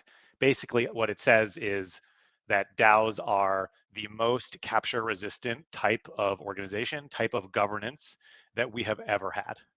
And that is extremely important, and it is the reason that I and so many people are so bullish on DAOs. For a DAO to be a DAO, it must be able to resist capture, and we'll get into a couple ways or a few ways that takes place in a second. But that one thing that I have come to realize is that's basically pointless unless the DAO can actually do the thing that it set out to do. It has to get shit done. So before we get into the second part, just want to give you guys a little bit of an overview of anti-capture. So there's a mirror post that goes into a lot more detail. I'm just going to give a very high level overview here. I'll drop the link later. But basically, what anti-capture is a framework for understanding capture-resistant governance. And it does that. It analyzes governance by focusing on a few different ingredients. So one of those ingredients is a network. A company is a network, a DAO is a network, a community, a tokenized community, all of those are networks. And all of them are made up of agents, which are basically the nodes in the networks. Employees, owners, members, token holders, all of those are agents. But the crucial thing that anti-capture gets right, if I may say so myself, is that it understands governance as a series of actions. Governance is about taking actions, and it's about taking actions that use or impact shared resources. If the resources weren't shared, we wouldn't need governance. If we didn't have any resources, we wouldn't need governance. But networks often have shared resources, and they need to govern them, and they need to govern them in ways where those, ideally, where those resources cannot be or are very unlikely to be captured. So governance is all about actions. So if we zoom in on actions, we can posit that each action has 4 phases: proposal, decision, execution, and evaluation.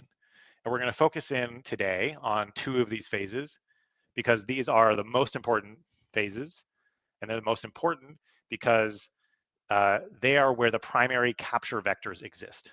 So any organization, any company, any DAO needs to be really careful about how they work unless they leave themselves very vulnerable to capture, which would tear apart the DAO or the organization from either the inside out because of capture by internal actors or from the outside in because of capture by external actors or external attackers.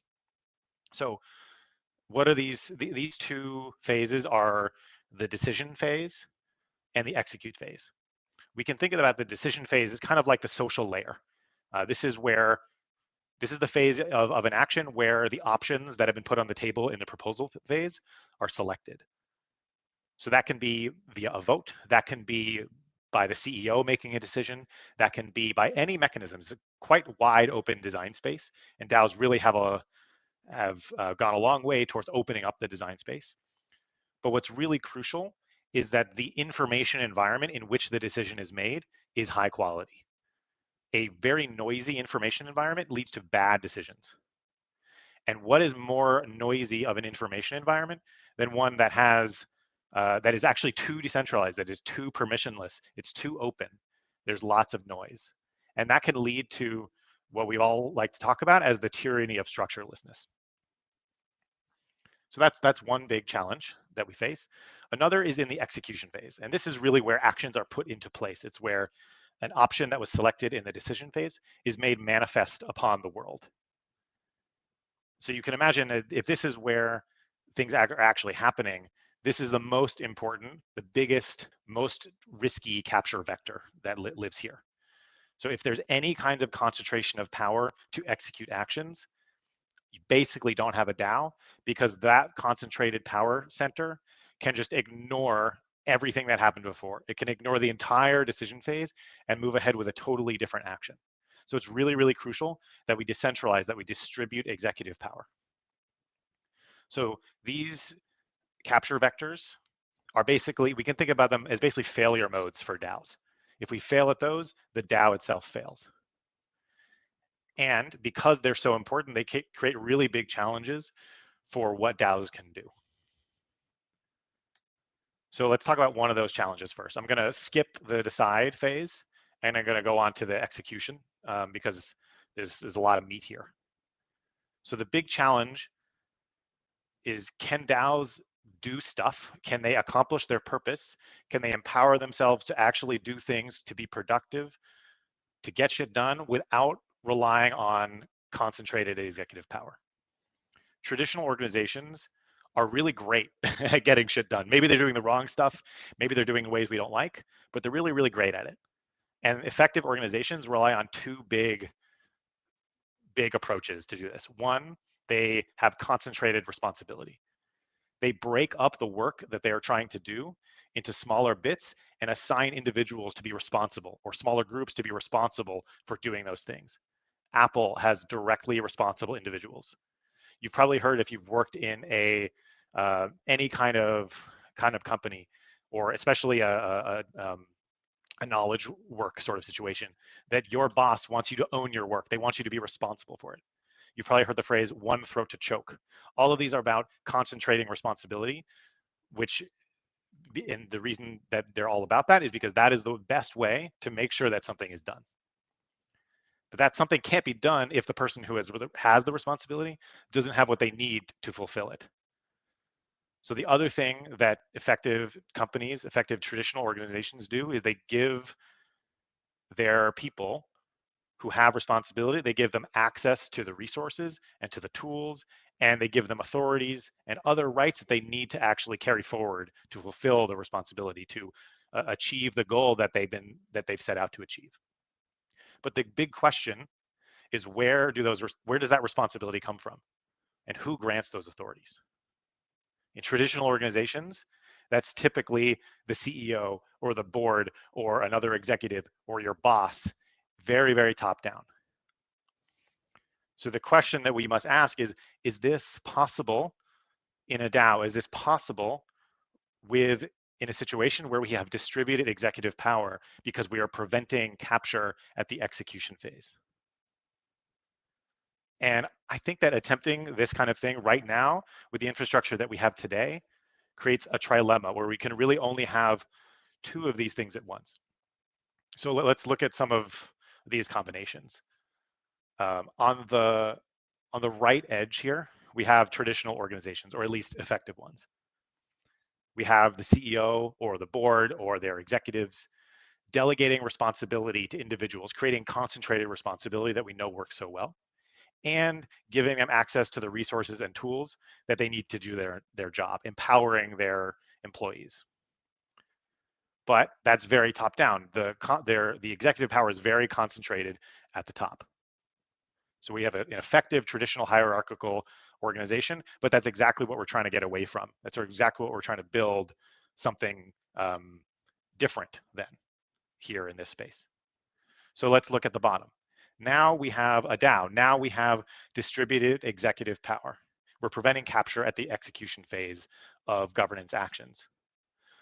But in order to distribute that power, we can't give any resources or any access to any tools to just one person or just a couple people, because then they would have centralized power over those things. So the only way that we can empower contributors is to adopt this really, really dangerous one-of-n security model. And it's dangerous because that means any single agent inside of our network can attack us, can capture those resources. That's not actually very DAO-like. The opposite would be, okay, so here's an example. Do you really want every single token holder, every single member of your DAO to be able to tweet on behalf of the DAO? If the answer is no, then right now you basically have to trust one person or a couple people with access to the Twitter account with very little accountability. And that's not very DAO-like at all. So let's look at the last combination here.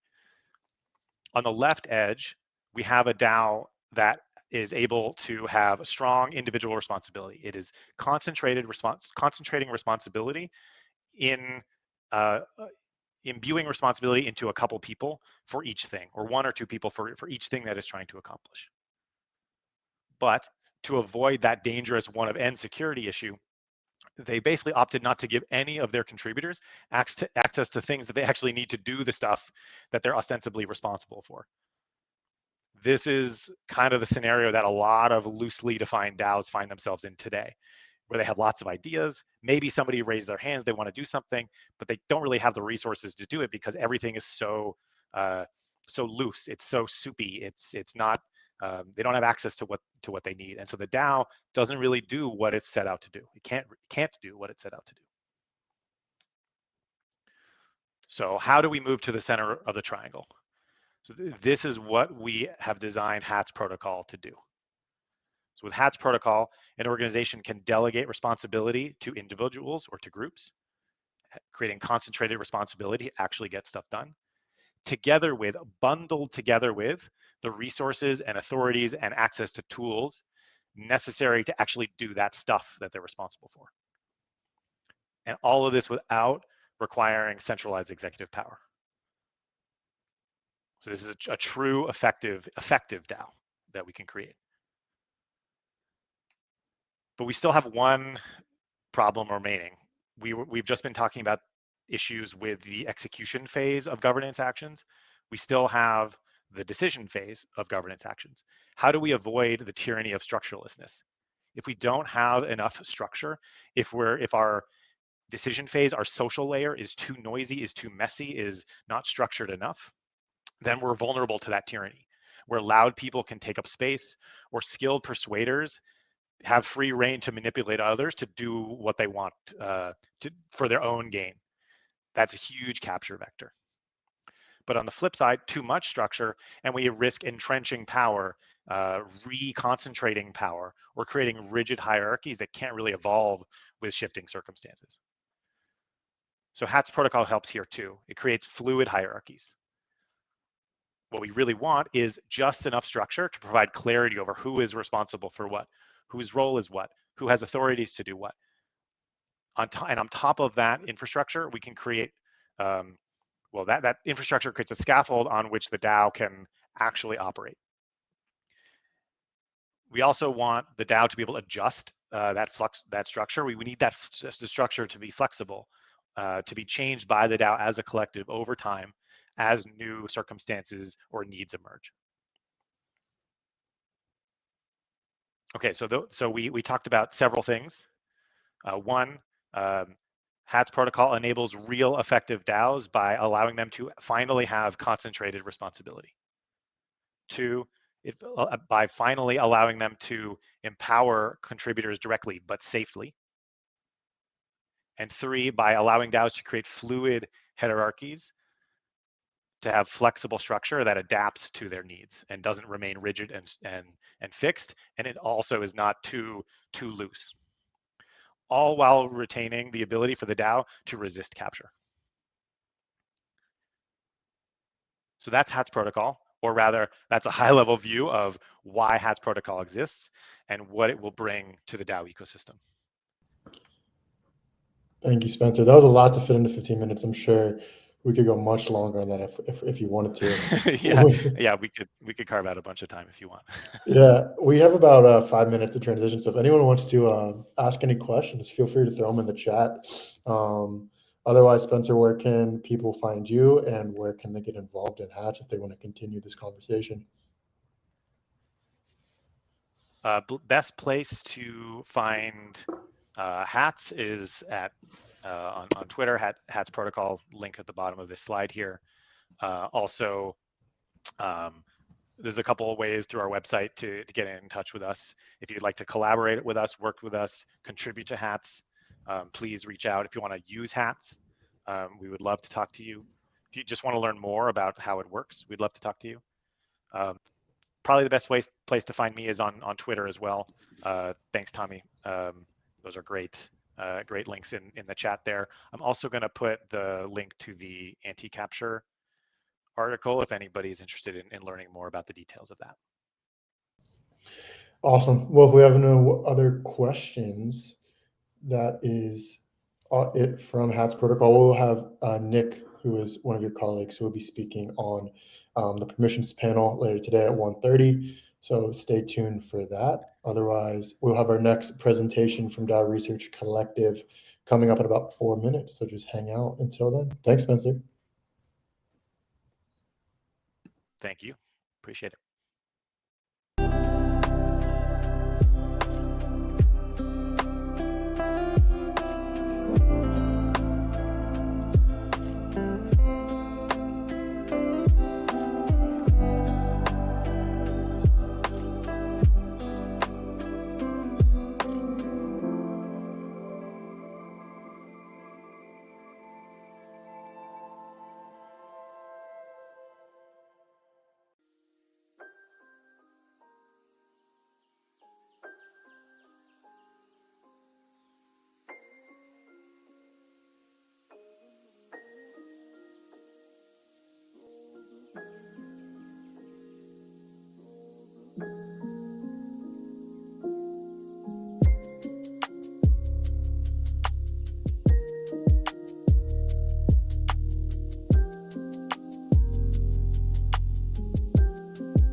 All right.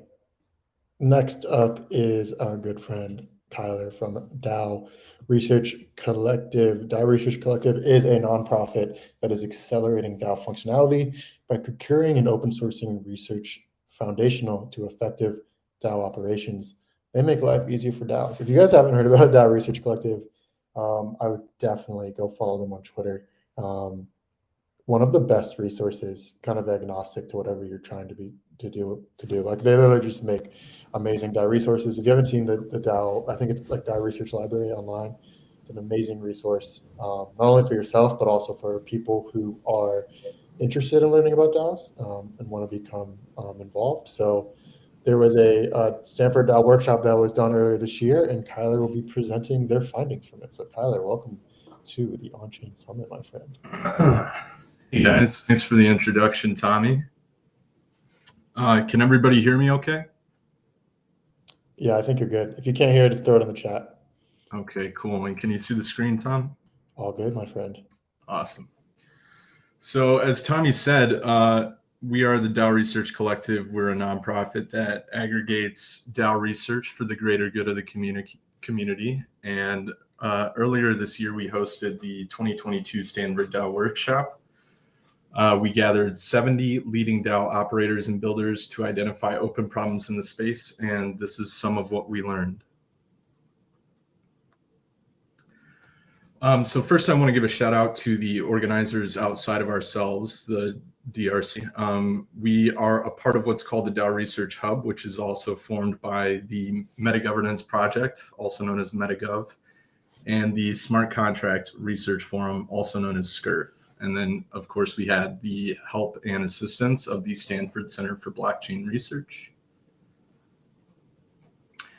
And just before we get started, we'd like to give a little preface leading up to these events and to the presentations of the data thereof. DAOs and their underlying technologies are still very young, and the Stanford DAO Workshop was designed to accelerate what DAO research is occurring in the field by facilitating collaboration between academic and industry leaders. So we identified 6 major areas of concern as far as DAOs, and we gave operators and attendees the objective to identify problems in DAO functionality, adoption and utility, and find a way to solve them. So before we really get into the meat here, we want to talk about how the workshop was set up. So in the morning, we had session 1, where every attendee, there were about 10 attendees per table. They had been given a prompt ahead of time to direct them to come up with a pitch of what they thought was the most pressing problem in DAOs. In the morning session number 2, after all that was done, all of the attendees at each given table voted on the problems that were presented to identify the top 3. And then those 3 would be used in the afternoon session to try and design, like quick brainstorm session proposals to present solutions to those problems that we identified as existing in DAO science. The goals of the workshop were to identify the research priorities that we just talked about, to connect interdisciplinary researchers and encourage collaboration beyond the event and build a community. And then at the end of everything, we want to open source our results. So we want to conduct and publish research for the good of the community and to accelerate DAO functionality at scale. So these are the areas of focus that we came up with. Table 1 was management science and organizational design theory. Table 2 was computer science. Table 3 was legal considerations. Table 4 was political science and quantitative social science. Table 5 was sociology, ethnography, and anthropology. And table 6 was economics, finance, and public policy. So let's jump right into it. Table 1, the management science and organizational theory, as discussed. Practitioners in this field were interested to learn more about other remote first organizations and other open source communities and about how to manage their time and resources most effectively. So the questions that we gave these researchers to start out their day were, how can established knowledge from management science help to improve DAOs now? And what can management science itself gain from studying DAOs, as it's a relatively nascent field? And then finally, what other problems associated with DAOs do you find interesting as a management science scholar? So the problems that they identified, and you'll see that this is a recurring theme, is we have a big issue with classifying and defining DAOs.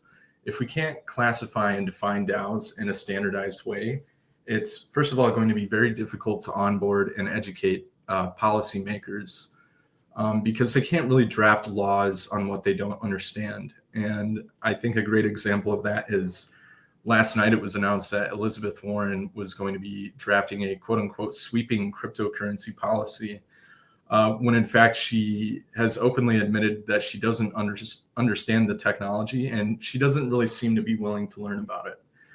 So these are very real problems that we're dealing with, and a lot of advocacy groups are making efforts to mitigate and improve upon that. But it is the world that we live in right now. So we need to get better at classifying and defining DAOs.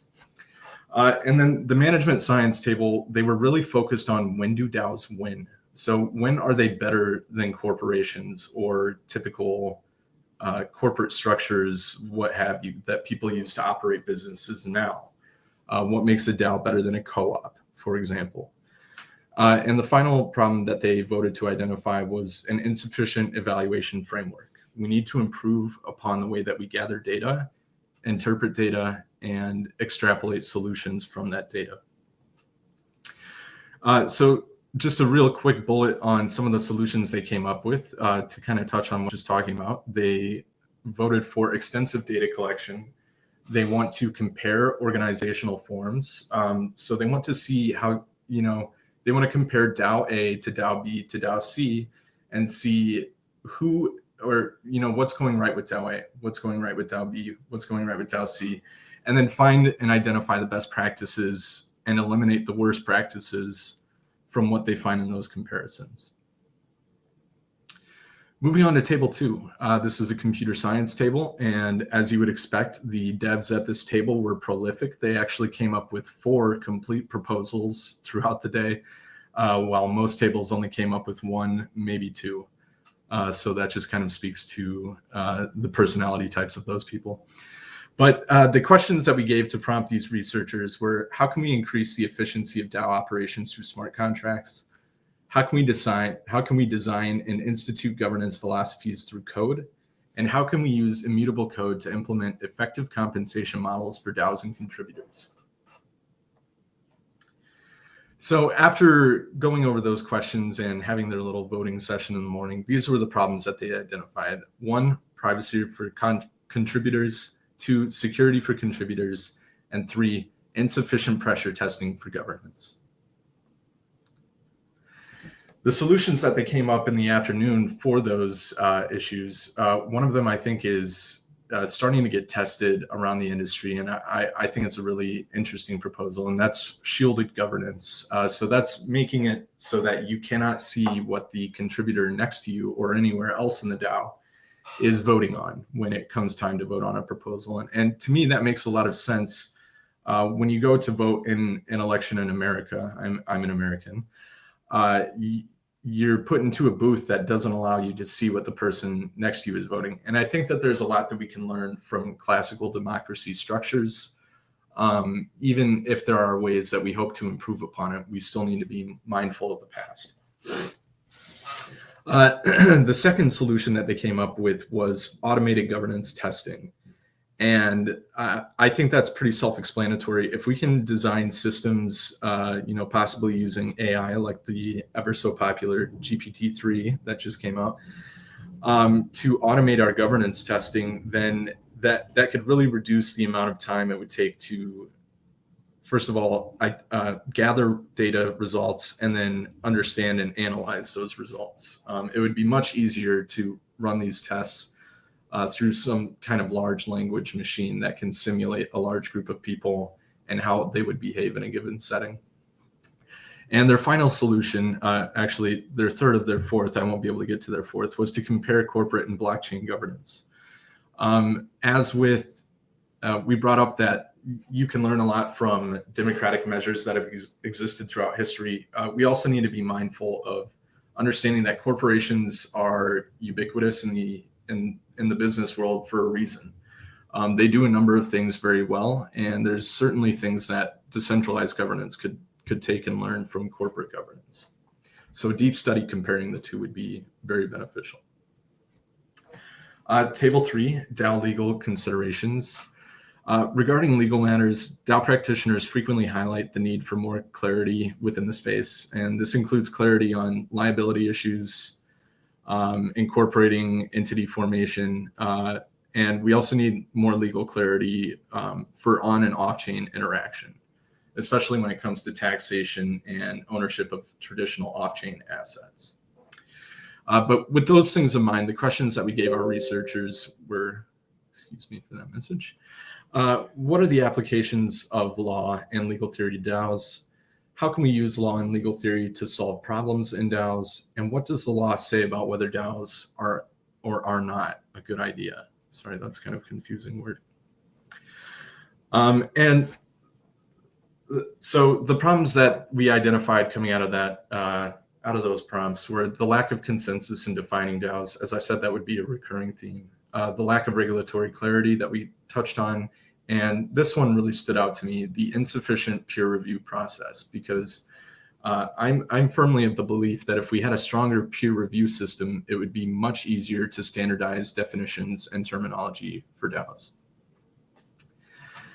And some of the solutions that we came up to solve those problems were, the obvious one is to establish a peer review process, solidify DAO definitions and terminology, onboard and educate policymakers. And I think that onboarding and educating policymakers, is the ultimate goal here, at least for the legal side of things. We want to make sure that policymakers understand the technology and its background well enough to effectively design mutually beneficial regulations that are good for both the industry and for the government and the people.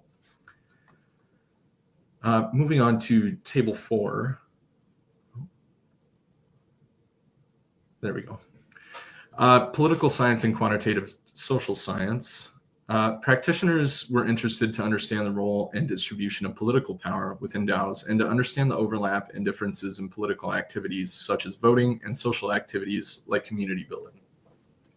So the questions that we gave our researchers were to, well, DAOs raise a host of questions concerning internal and external power dynamics. What can they learn from established political theories? And what is the political dimension of DAOs now? And how does this relate to notions of leadership, governance, accountability, and citizenship?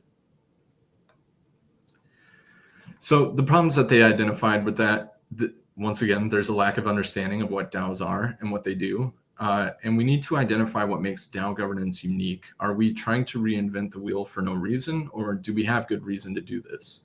And the third problem, one which I'm sure we're all aware of, is voter apathy. How do we actually get people to participate and contribute to the governance process? It's not enough to just give them a vote. We need to find a way to incentivize them to use it. So the solutions they came up with were to form a theoretical taxonomy of DAO governance. And after we do that, we could use that theoretical taxonomy to design experiments. These experiments should be local, randomized, and that's how we can test our theories. And then this idea was brought up by Andy Hall, a professor of governance and law, maybe not law, definitely governance from Stanford, to experiment with incentivized governance. So would people participate more frequently and more effectively if they were paid to do so? Table 5 was ethnography and anthropology. I'm going to start moving a little bit faster here. I see I'm coming up against the time limit. The questions we gave our researchers were new behaviors of individual contributors within a DAO and their interactions amongst each other and the organization itself need to be explored. How should we do that?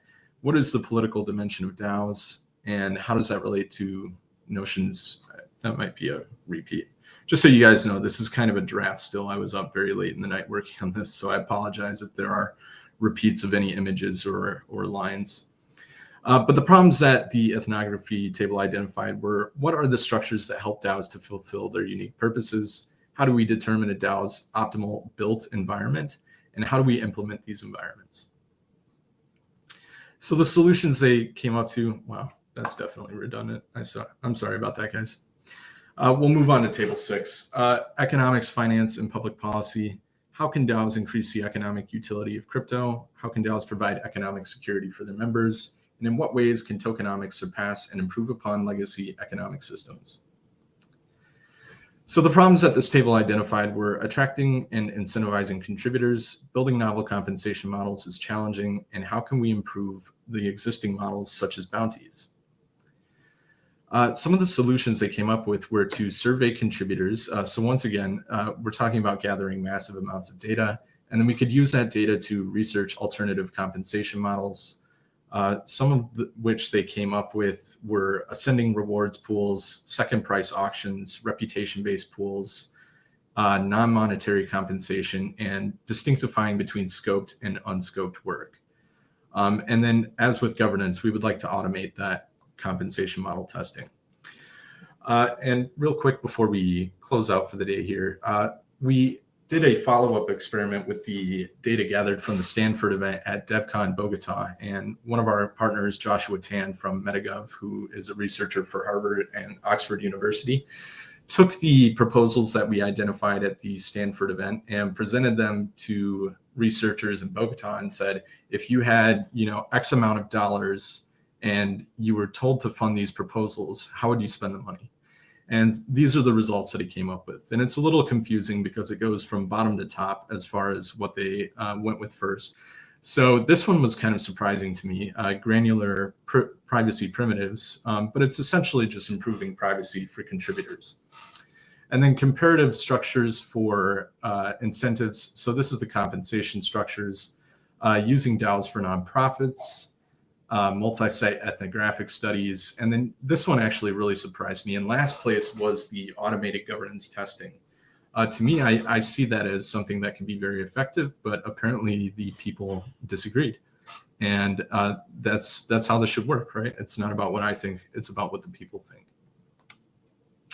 So the major priorities we can outline from this are to improve privacy, improve governance and incentive structures, and identify best practice and use cases, such as maybe nonprofits. And then a potential DAO research roadmap would be to clarify and standard DAO terminology, improve contributor privacy, establish DAO Gov and compensation best practices, and then use all of that information to educate and onboard policymakers. And then at that point, we could possibly see scalable DAO adoption. Here's a quick quote, and we'll just skip over that, but this will be available when it's published, and you guys can, of course, read through all of this. I'd like to say thank you to our sponsors, Aave, Ethereum Foundation, Uniswap, Commonwealth, and Compound Finance. Here's a list of the event attendees, and you can, of course, look at that at a later time. And then I'd just like to say thank you. And if you're currently conducting or aspiring to conduct research conducive to solving any of the problems we talked about today, please reach out to me. I'm at KylerW56 on Twitter, or you can find us at DAO Research Co. On Twitter. So thanks a lot, guys. Awesome. Thanks, Kyler. Do you have an idea when these will be published and where people can find them? This should be, I just need to, I'm sure you saw there were some duplicate icons, and obviously it looks like I duplicated one of the slides. So I just want to change some of the pictures out so that it's not the same picture on every slide, and then it's pretty much going to be ready to go. So maybe next week. Awesome. Sounds good. We will make sure to get all of those out to you if you are listening to this, and we'll include that with the recordings as well. So Kyler, thank you for presenting, my friend. All right, we have about a minute until our next presenter. So I'm not even going to play the music. We're just going to go straight into it. Let me elevate him, and then we'll get this thing going.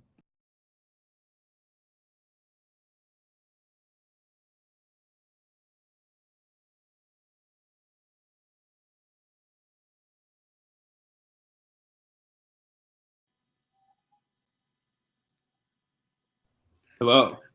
How's it going? Good. All right, our next presenter is Josh from Seed Club. If you're not familiar with Seed Club, I don't know what you're doing. Seed Club is the leading network for DAO builders and operators. They're doing awesome work. They actually have their demo day next Friday, which I'm sure Josh might be talking about. So Josh, floor is yours, my friend. You have 15 minutes and then there's a 5-minute buffer after. So if it goes a little bit long and there's some questions, there is no rush. So enjoy. Love it. Appreciate the early shout out for demo day. We'll definitely bookend the talk with shout outs for it. Sick. Let me share my screen.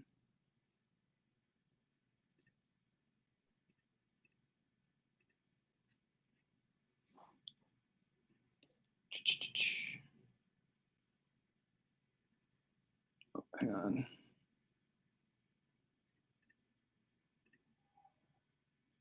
Cool. You can see the presentation? Yep. And can you see my notes or no? Yeah, we can see your notes. Oh, that's less fun. If you can keep them up if you want to. It's not a huge deal.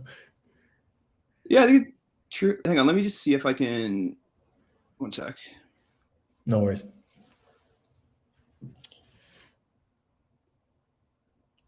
Guy, yeah, build in public, show the notes. Yeah. Oh, I love it. All right, yeah, let's roll with it.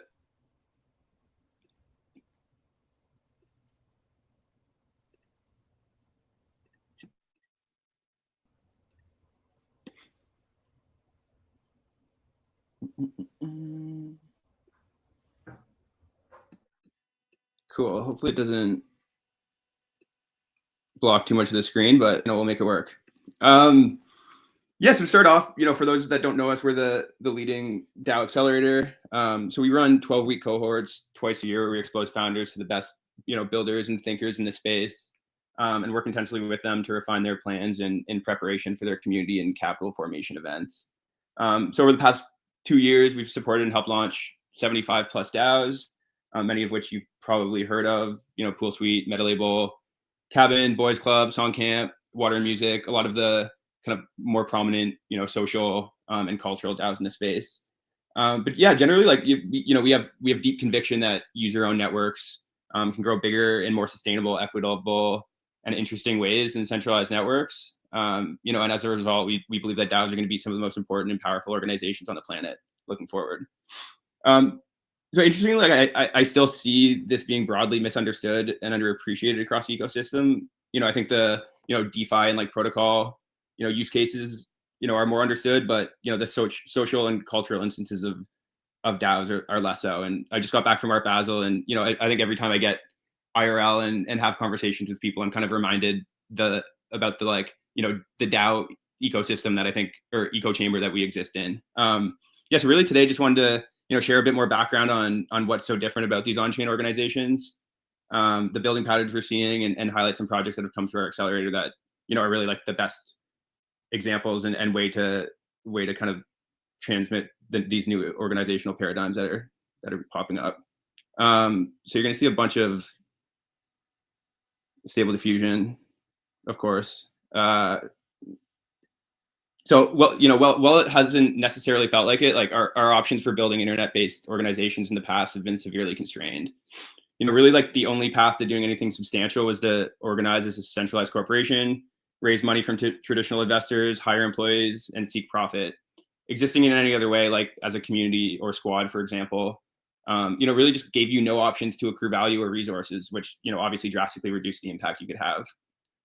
So as a result, on the backs of, immense network effects and winner-take-all dynamics, these corporations have ushered in an internet that's dominated by a small number of platforms that billions of people use every day and are being harnessed exclusively to drive value for a relatively microscopic group of shareholders. They own our audiences, they own our content, they own our creativity, and ultimately just use it to pad their pockets. So not only has this obviously contributed to mass inequality, but it's also just made the internet a dramatically more boring, sterile and creatively sparse place than it has the potential to be. So the internet very much feels, more like Disneyland than the New York City or the Tokyo that we all want and need it to be. This really hasn't been because of nefarious intent. It's just what our legacy infrastructure and ownership structures demanded. But with the growing adoption of blockchains, we finally have the tools to change this. So we now have this shared data layer and internet native property rights system that are unlocking new coordination and organization possibilities. ones that break down the walled gardens of the old internet and exist outside of restricting corporate structures. Distributed ownership is no longer a dream. It's something we're actually just practicing and exploring daily. There's of course still a long way to go to actually, realize a broadly user-owned internet. We're already seeing what happens when incentives are critically shifted from, building for the profit of this small group of shareholders to actually, building for an expansive network of token holding users and participants. And like, it's truly promising as fuck what we're seeing. So already, like a small group of 10 friends can seamlessly pool capital, invest alongside traditional firms. A group of 100 content creators can easily stand up the structures for a media organization and distribute ownership to the people creating the most value. A group of 1,000 people can come together to build a brand and create a set of social and economic contracts that allow them to collaborate on it at scale. And a group of 10,000 users of a protocol can collectively govern critical properties that to make sure it's effectively serving them and allocate funding to people building products their ecosystem needs. So to be a bit more specific, and take a brief break from the wonders of Stable Diffusion, here's the kind of the simple high-level blueprint for how on-chain tech is being leveraged to stand up these previously implausible, user-owned organizations that we're working with.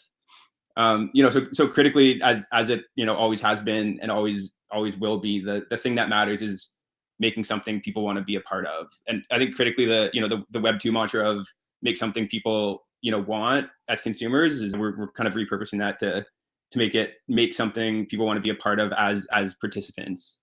Sometimes simply an idea and high social clout of the founding team has been enough, such as the cases of Nouns. And sometimes it's come after years of product and protocol building in the case of ENS. But, regardless, like critically, the only thing that matters early days is making something that people want to be a part of. And then once you have something that people want to be a part of, the wonders and the advantages of the on-chain world really come to play. So then you can distribute tokens to prospective participants, that both represent ownership in the adventure and governance over this shared treasury. This commonly comes in the form of an airdrop or increasingly often membership NFT sales.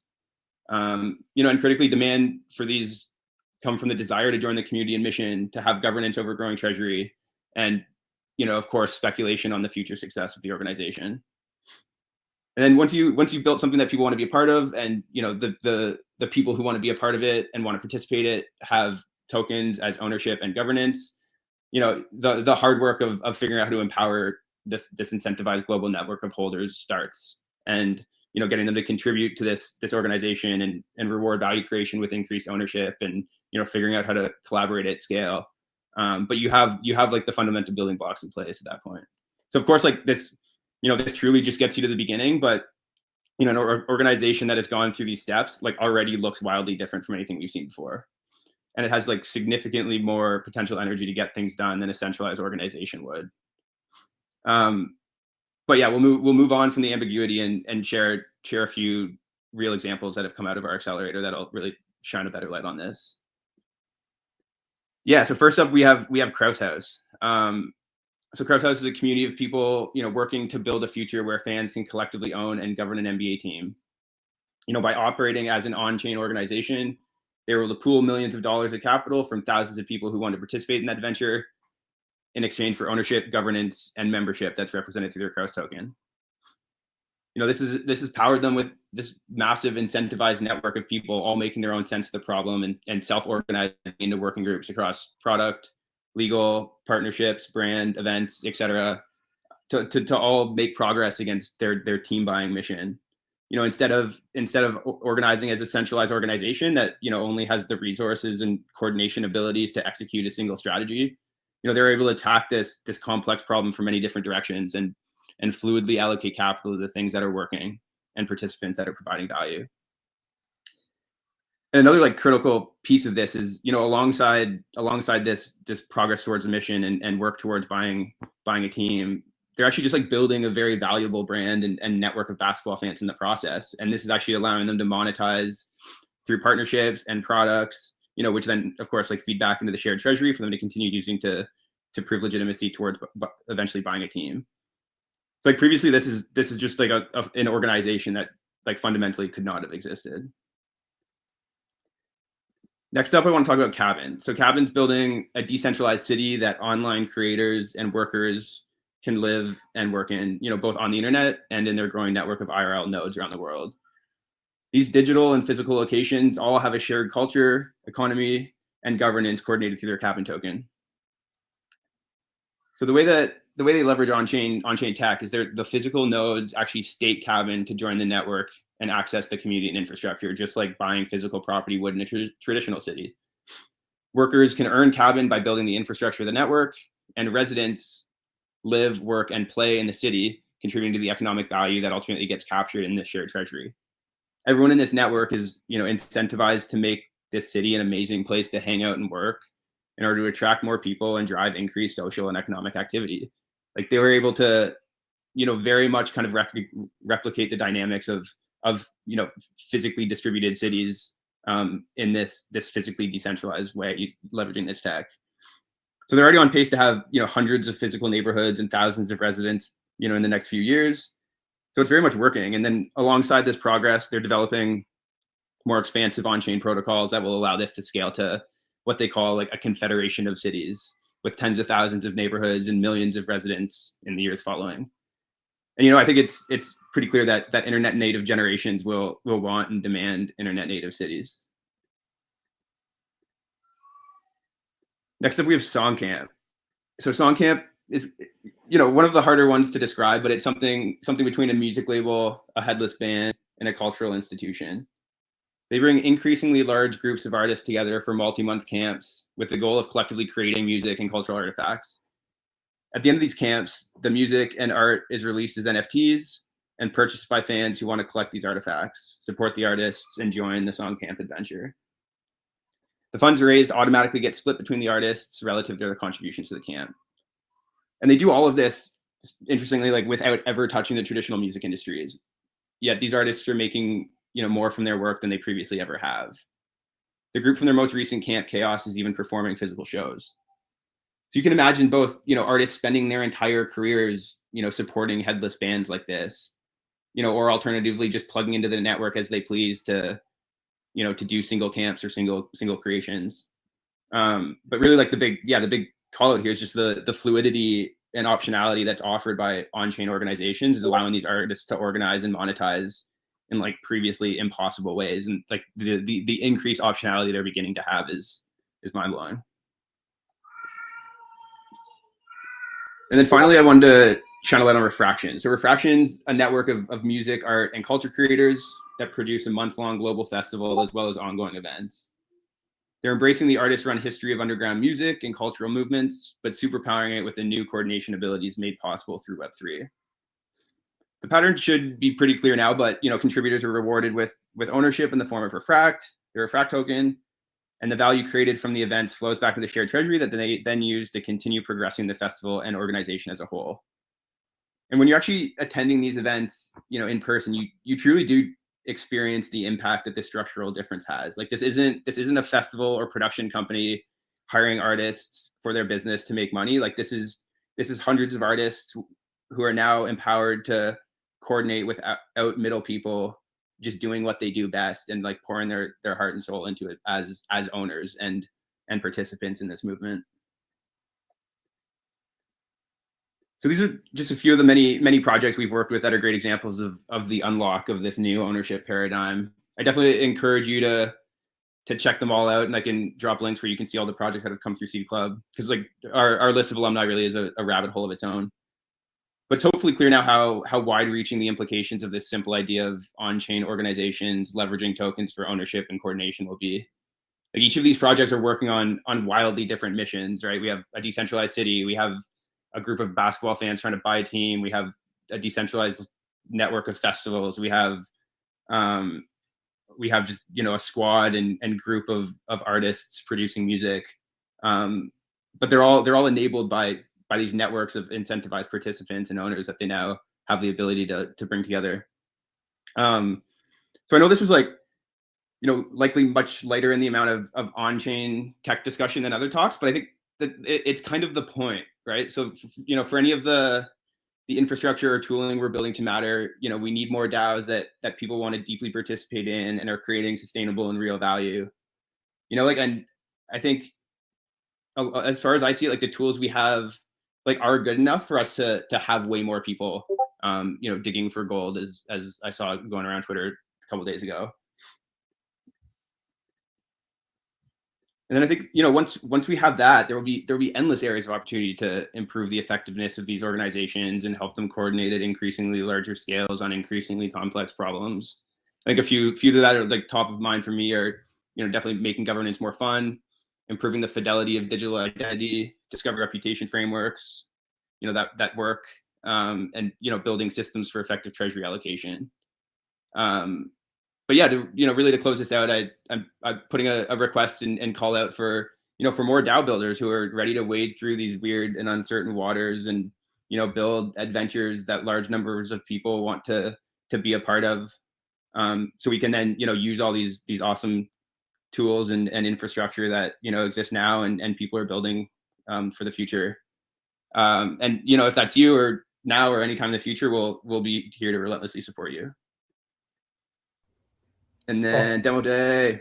So yeah, next Friday, we have our demo day for our most recent cohort. So if any of this seemed interesting and you want to see another 15 examples of cool projects pushing at the edges of what's possible here, definitely urge you to go to accelerator.cclub.xyz, I think /demo day, but you'll find your way there, and you can RSVP for that. Awesome. Yeah, the link to demo day, the tweet to RSVP, if you want to get a little more info, is in the chat. You can go check that out. I'll pin it to the top of the chat as well. Yeah, Josh, any closing thoughts? Where can they get involved with you or Seed Club? Yeah, great call. I'll drop my Twitter here. Would love if anyone has, if you even just like remotely care about DAOs in this world, I'm down to talk. So we'll drop my Twitter, and yeah, more than happy to share any more about Seed Club or just jam on what we're seeing here. Awesome. Thanks, man. We got about 3 minutes until our next presentation. We have 2 left until our panels begin at 1:30. We have one from Reflexer Finance, and then our closing panel is Arbitrum. So sit back, enjoy the music, and we'll start this next presentation in about 2 minutes. Thanks, Josh.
All right, our next presentation is Fabio from Reflexer. Fabio, if you want to go ahead and unmute yourself, I think you're able to do that. And if you want to share your screen, go ahead, my friend. The floor is yours. Testing. Can you guys hear me? You're all good. Okay. Share your screen. Can you guys hear me? Yeah, you're all good. Also, you have like 5 minutes after the 15 if you want to go a little long. Don't feel rushed at all. So the floor is yours. You're all good.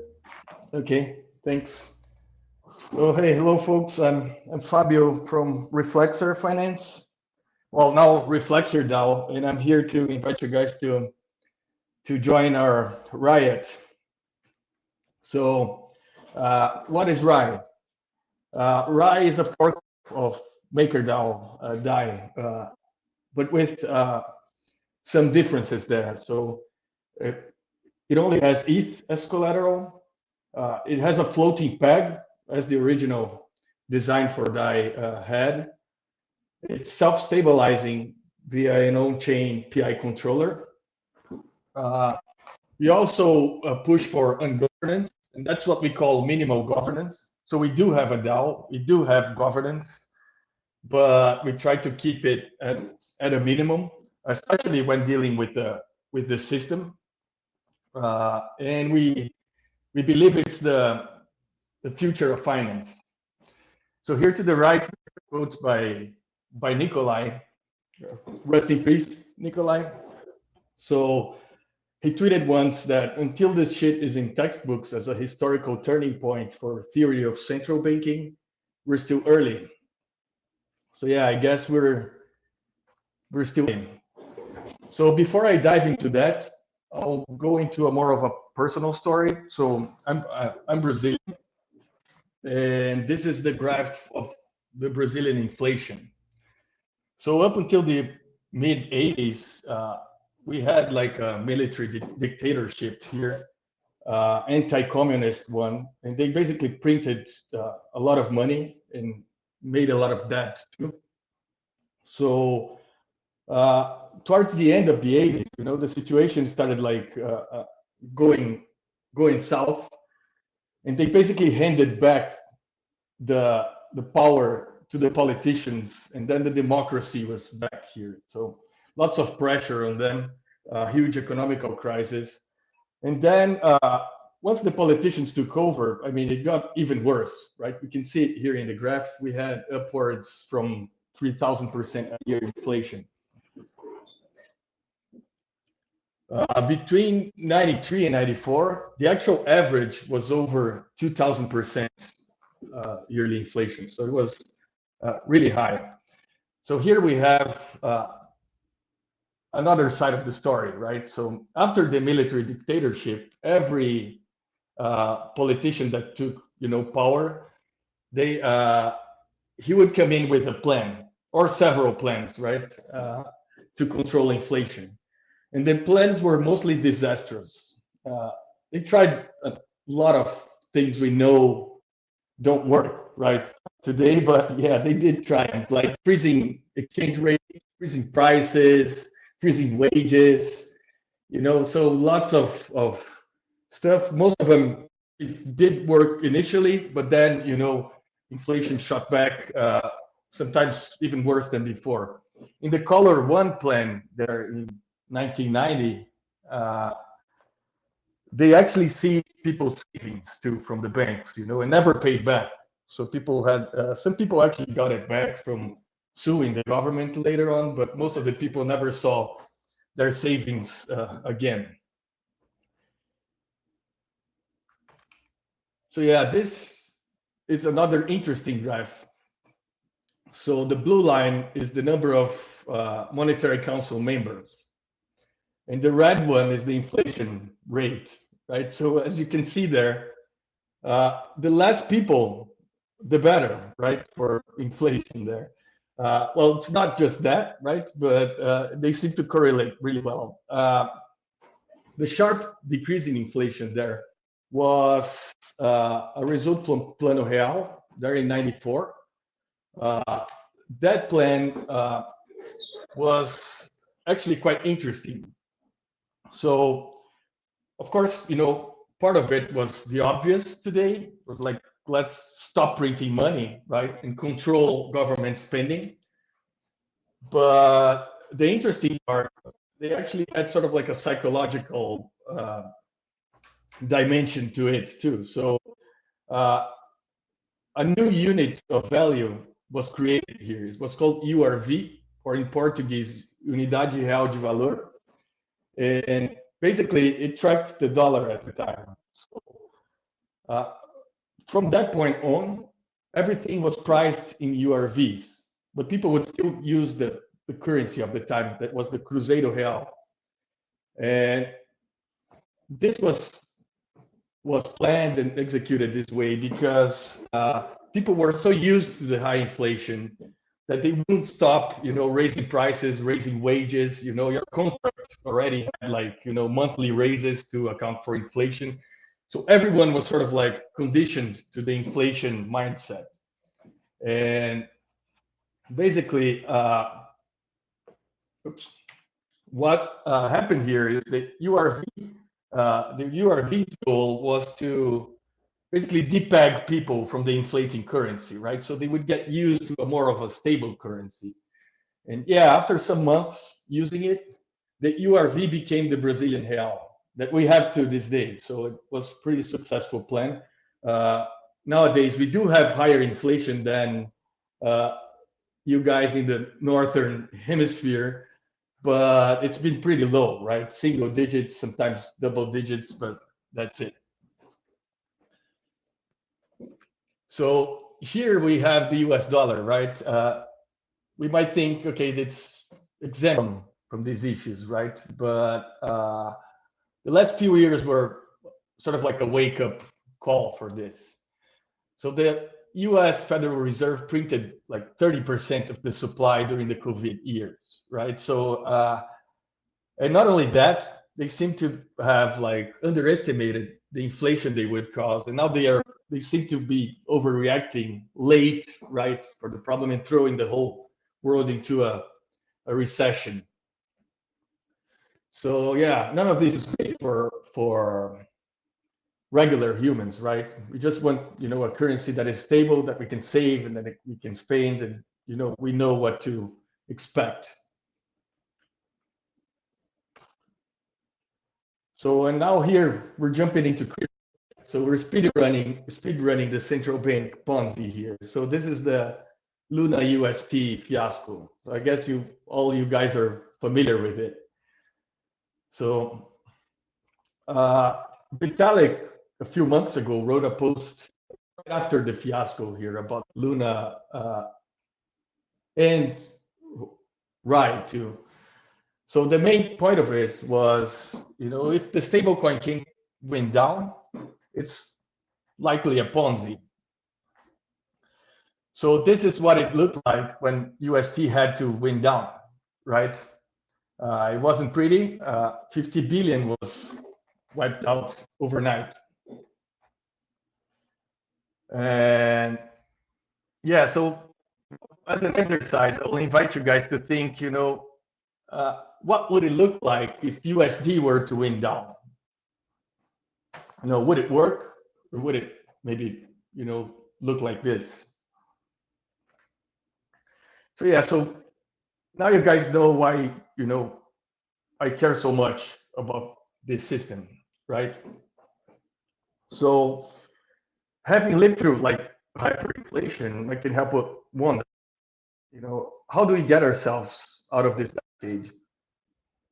And so here are some of the questions that we were obsessed when building the system. What if the humans are the main source of instability? What if our currency was honest? What if our currency was not a Ponzi? What if our money supply automatically expanded and contracted as needed? What if proper central banking has never been tried? Right, so here's a picture of Milton Friedman. He's a famous economist, and this is his suggestion. And this is what we're actually trying to achieve with RIE. So, okay, so now that you guys know, why I care so much about this, we will go through each of these bullets here and explain how the system works. So RIE is a fork of DAI. You basically open a CDP there by depositing ETH in minting RAI. We do call it a safe. We don't call it a CDP in the system, but it's basically the same thing, and not to be confused with a Gnosis safe, right? Different thing there. If your C ratio or your collateralization ratio drops below the minimum 135%, your ETH will go to a liquidation auction to pay your debt back. So just like DAI, you have like a 1 hour time window to rescue your position if your collateral ratio drops below the minimum. And like MKR, we have an non-governance token, as we called FLX, that also serves as a backstop in case the protocol fails to liquidate for some reason. We also do have, some additional features like staking, saviors that will, use like LP tokens to improve your position and prevent liquidation, and some other minor things. So RAI has ETH only as collateral. This is really important, right? Because centralized collateral have a way of taking over if you're not careful. So DAI is now generated from around 80% centralized collateral, the vast majority being USDC. And as everyone noticed, right, after the Tornado Cash sanction events, one of the main problems with this is that USDC can be frozen at any time. And, if they were to freeze the USDC collateral join there or the peg stability module, it would be like a near total loss for DAI holders and MKR holders too. So by backing RAI with ETH only, we want RAI to inherit the moneyness that ETH has earned. We've also made the decision to intentionally limit the growth of RAI. So our main growth strategy now is for ETH to go up, right? So the only way RAI can grow is basically, ETH is worth more and more RAI can be minted. This would create like the necessary bandwidth for, a larger system. I'll get back to this towards the end of the presentation.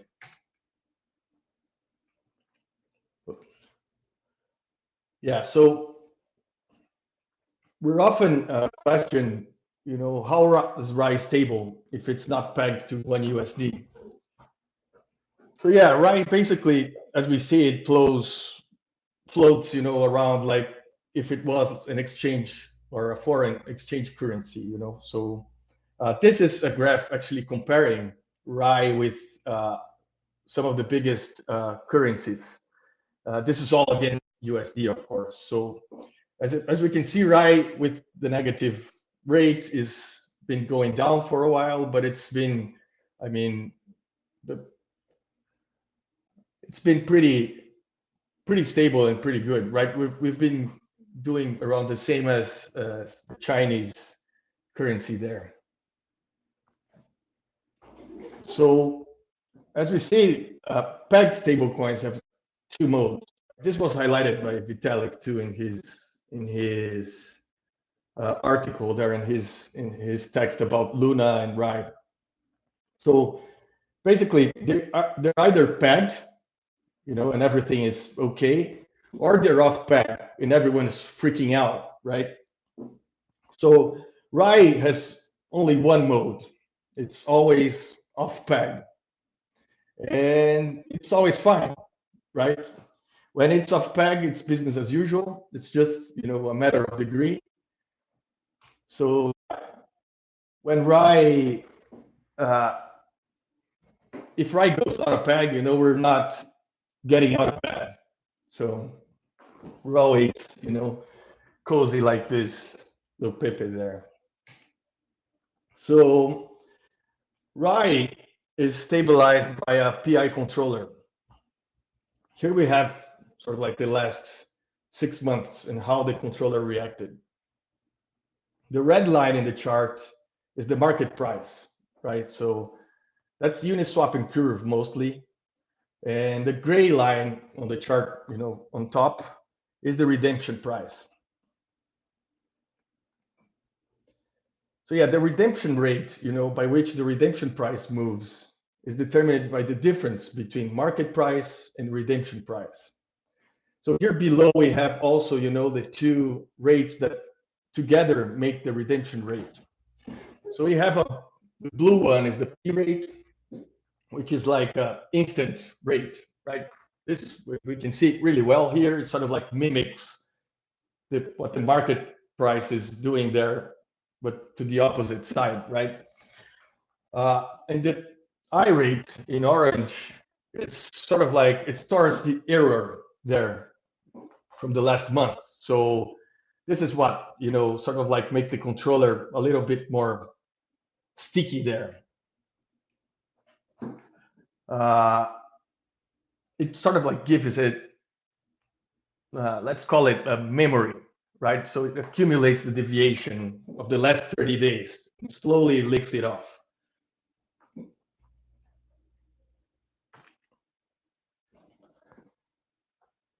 So stability for RAI means, balancing RAI supply and demand, and not pegging as close as possible to one USD. So with RAI, you have like, where the yield's coming from. When rates are negative, RAI holders pay RAI borrowers. When rates are positive, RAI borrowers are paying RAI holders. So this net value transfer between RAI holders and borrowers is mediated by the controller. And it helps incentivizing, like the balancing of the supply and demand for RAI. We have a saying in the community that is, the money god always wins. And that's because it's useless to attempt to fight back against the controller. So if you try to fight back against the controller, the rates will increase exponentially against you. And you'll burn money by trying to do so. So everyone is incentivized, to play along with the system and make money instead of losing money, right? So here I'm going to talk about governance. The title there is sort of like to the right, should be centered. But what is governance for us? It's sort of like minimal governance. So unlike in DAI, where governance can do everything, right? Governance can take collaterals away, can mint DAI, can do anything. In RAI, we basically close all the doors, so governance can only do what is strictly necessary, right? So we started with the usual team multisig for a year or so. And then in July this year, we finished the transition to, our ungovernance. So our governance there, or ungovernance, can only control, a small set of params in the system. So basically external dependencies, right? Oracles, saviors, PI controller parameters. So these are parameters we didn't feel ready to set in stone, right? Everyone is still learning how it works. I guess it needs more time. So they are still governed, right? Governance can also, update itself.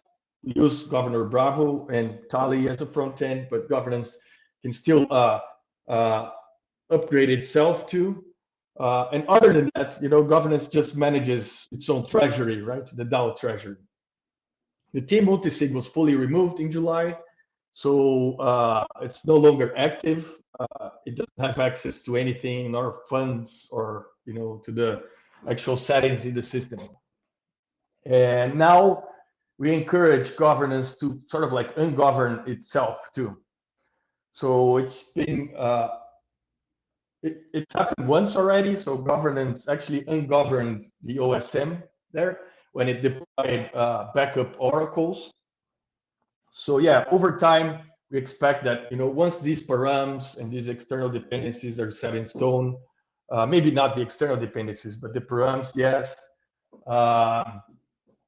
it should governance will ungovern itself from it, right, and make the system even more robust over time. So why do we feel this is the future of finance, right? In the future, central banks will be open source programs. The cost of operating a central bank will drop by 1,000%. They will run transparently and autonomously. So the way the Fed works today is the way MakerDAO works today. They have meetings every few weeks to decide the rates. As autistic people, we know you don't need meetings to set rates. One day, we hope everyone else will learn this too. So today, we treat currency management as a holy art that only some arcane wizards can perform. In truth, the more we can demonstrate the simplicity, the more we can dispel the illusions around how money should work. We believe in a future where communities can take ownership of their own money, where the cost of deploying and maintaining a currency is as easy as deploying, some open source code. So the way we see it, right, is R&D for humanity. And as Amin said, we can stay autistic longer than they can stay retarded. So how can you guys get involved?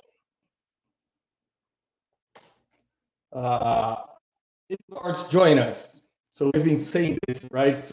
If you have ETH as collateral in a system, that's mostly collateralized by a centralized currency, you guys should come over and join us, right?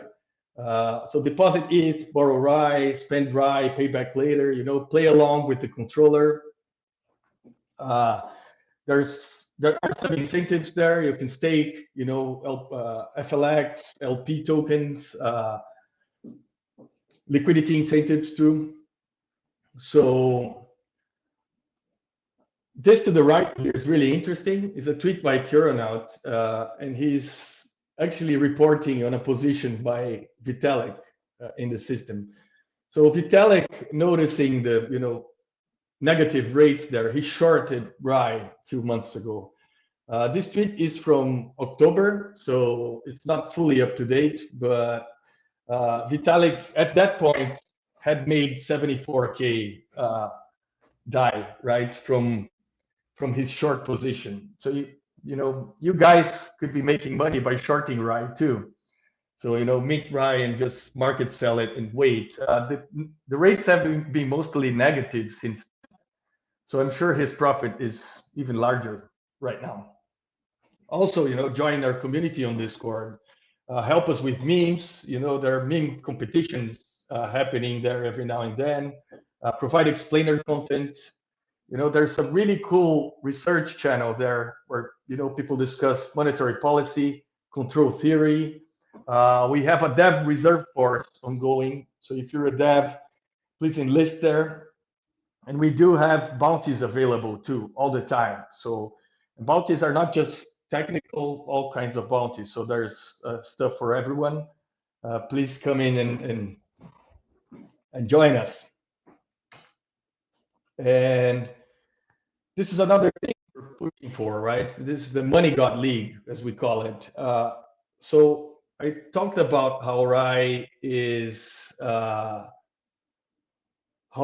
we know that RAI won't scale, because of the limitation of having ETH only as collateral. And that was a deliberate choice. We wanted it to be like what Sai was, right? Sort of like the purest version, right? With ETH only, that's the absolute best collateral on chain.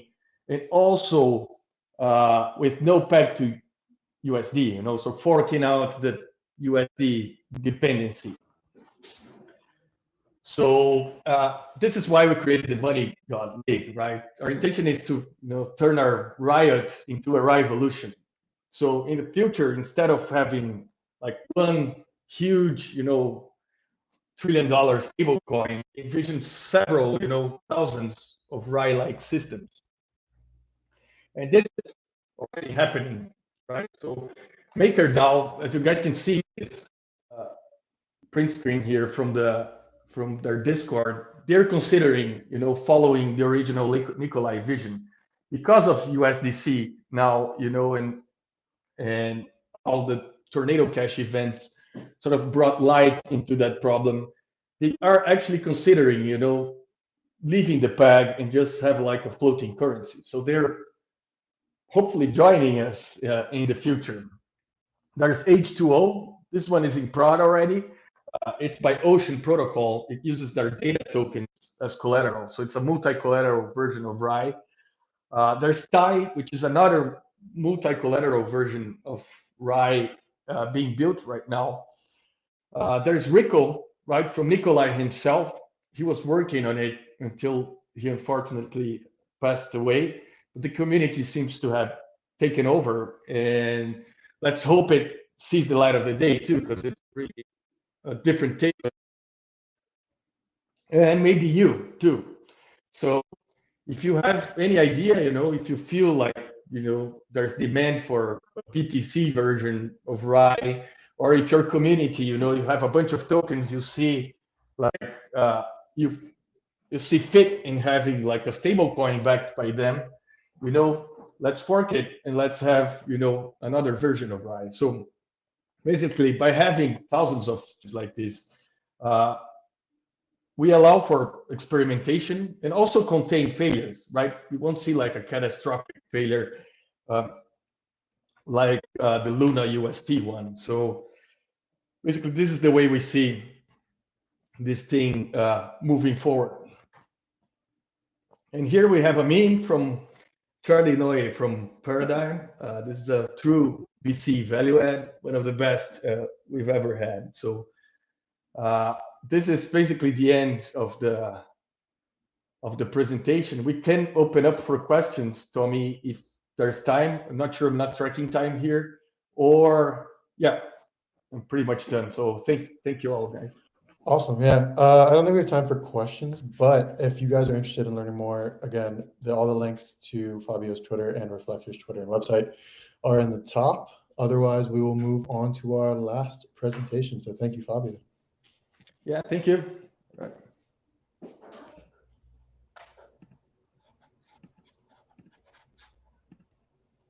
All right, we're moving on to our last presenter. It is the team from Arbitrum. Bharat, I hope I'm pronouncing your name correctly. I'm going to elevate you to front and center. My friend, did I pronounce your name correctly? Yeah, Bharat. Awesome. Let me remove Fabio from this highlight real quick, and you are good to go. You are our last presenter, so take as much time as you like. We have a panel at like 1:40, so like 20 minutes, but floor is yours, my friend. Cool. Yeah, sounds good. And let me know if you can see my screen. Yeah, you're all good. Everything's set. Okay, cool. Well, let's see if I can present this. Okay, cool. Yeah. So, hey guys, my name is Bharat. Great to be here, and appreciate the invite to this. Tally is one of our favorite partners in the DAO ecosystem, so really honored to be here and happy to talk about our DAO ecosystem. So, my name is Bharat. I'm one of the partnerships managers here at Arbitrum, and specifically focused on growing out our DAO ecosystem. So, happy to talk about this today. Just for some background, Arbitrum is a layer 2 scaling solution on Ethereum. It uses an optimistic rollup system, and we are now the largest Ethereum rollup by market share. If you look at TVL, we have around like 51% of the total market share, and over 500 teams are building on Arbitrum now. So it's a really exciting time to be on layer 2. So today specifically, I'm going to be talking about scaling your DAO on Arbitrum. So just for some background about why Arbitrum is necessary and why it was launched, Vitalik saw really early on that rollups are going to be essential to the Ethereum roadmap. And I think as we saw last year, the more popular Ethereum gets, the more unusable it is to the general populace. It's really exciting to see more adoption, but if it comes at the cost of people paying $150 for a gas fee, it's just not worth it. and we need to have layer 2 solutions to be able to like, onboard the next million, if not billion users to the Ethereum ecosystem. And, we are very focused on building like scalability solutions for Ethereum. And I think a lot of people had to make a decision last year where they had to leave the Ethereum ecosystem because they just couldn't afford to be in it. So now that roll-up solutions like Arbitrum are in place, people never really have to leave the Ethereum ecosystem. So it's pretty awesome to see. So in terms of why people are using Arbitrum, there's three big reasons, right? The first one is low-cost transactions. So right now, transactions are 10 to 50 times cheaper than they are on Ethereum.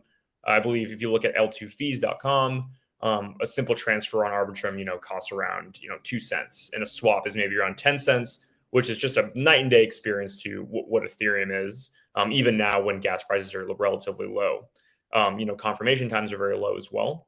One of the biggest and most important things about Arbitrum is that it's fully trustless, and our security is pretty much second to none in this layer 2 space. We have live interactive fraud proofs, which are the way of, confirming this optimistic rollup scheme. We have, the two big rollup solutions are ZK and Optimistic, and we have actual fraud proofs live. So the system is actually working live in the wild, which is awesome. And, the reason the way we add value to Ethereum is that we actually post call data to Ethereum. So call data is like the transaction result, essentially. So we handle all the execution, and we just post the results to Ethereum. So that's the way that cost is so low, because all the execution isn't on Ethereum anymore. We just do that on Arbitrum. We just post the results to Ethereum, knows that something happened, and maintains the state. And the last thing is that we're EVM compatible. So if you are on Ethereum mainnet and have Solidity contracts and smart contracts on there, it's really easy to bridge over to Arbitrum. You can really simply almost with one click move your contracts over to Arbitrum, and be a part of this really like inclusive environment on layer 2. So, some of the milestones that we've achieved, we launched August of last year. And since then, it's been kind of like a really exciting meteoric rise, but it's been really organic, which we are very proud of. Arbitrum didn't really participate in like the liquidity incentive wars of last year. And we have a very grassroots organic community. And it's just been really cool to see. We launched our big Nitro upgrade in the end of August that reduced our fees even more and improved a lot of our technical stack. And we actually launched another thing called Arbitrum Nova in August. And this is a chain that's specifically for things like gaming and social layers that are, really require like high throughput and really low fees. So, I mentioned that a token transfer on Arbitrum 1, which is, the main chain, is like 2 cents. On Nova, it's like 0.2 cents, like even lower. It's super cheap. So, games that are on Arbitrum have a chance to like even abstract gas fees away from the user completely, just to create a more, inclusive environment. So just some overview of, Arbitrum, like I mentioned, like the value locked is really exciting. Tons of user activity, and, the DeFi ecosystem has really been our bread and butter when we launched Arbitrum. Some of the blue chips came over right away, things like, Uniswap, SushiSwap, Aave Curve. And, that stuff like came over pretty much on day one when we launched last year. But it's been really exciting to see like a native DeFi ecosystem start to, grow. Things like GMX, which you guys may have heard of, has been a runaway success on Arbitrum. But, things like DopeX, Vesta, and, Treasure as well with their NFT ecosystem. It's just been really exciting to see that we have like Arbitrum specific stuff. And, I could definitely say that Arbitrum is kind of the sandbox of DeFi innovation now. Some great infrastructure as well. And now I'm like really ready to talk about the DAO stuff that we're really excited about. So in terms of Arbitrum DAOs, we have some really cool stuff. On the left is some of the DAOs that are now on Arbitrum and doing active governance on Arbitrum. And on the right, things like tooling is now on Arbitrum. So my efforts this year have been twofold. One has been making sure the infrastructure is here for when DAOs want to migrate. So if a DAO is on Ethereum mainnet and they realize that they're not really able to scale to the next, 100,000 users because, there's gas fee constraints and, it's just like a higher barrier to entry, bridging over to Arbitrum and, creating more inclusive environment for their DAO is really, really beneficial to them because the barrier to entry is so low to participate in the community, whether it's token gated or something else, NFT gated. Issuing those tokens and NFTs is actually way cheaper to do on Arbitrum. So you can really supercharge the growth of your DAO on Arbitrum, which is really exciting. And the DeFi stuff I mentioned earlier is, important because we have liquidity for a lot of these pools. So you won't have like massive slippage on your tokens because there's just so many active DeFi users. So as I mentioned on the right, some of like the really, blue chip DAO tooling is on here. So, things like Gnosis Safe, Snapshot, Tally, as I mentioned before. But some other really great stuff for organization management. And we're starting to see DAOs with, millions of dollars in their treasury bridge over from other chains because they're like, hey, all the actions on Arbitrum, we want to be involved there and, get our governance involved there as well. Just some case studies to look at here are Barnbridge, which actually just announced that their DAO got moved over, I think this week. And they actually bridged over from Optimism and, they bridged their token over here. And now their governance is just on chain. So Barnbridge is like an OG DeFi summer protocol. And to see that their governance is thinking about, things like being on chain and, potentially, just growing their community even further than it was, on Ethereum and Optimism, because of the DeFi liquidity on Arbitrum is really exciting to see. And like another one that we'd love to talk about is like Stargate. So Stargate is a bridging solution, and they actually migrated some of their DAO liquidity from Ethereum over to Arbitrum. And you can actually vote on proposals on Arbitrum on chain, and participate in like the protocol on liquidity on Arbitrum. And they're using some cool DAO tooling like Snapshot as well.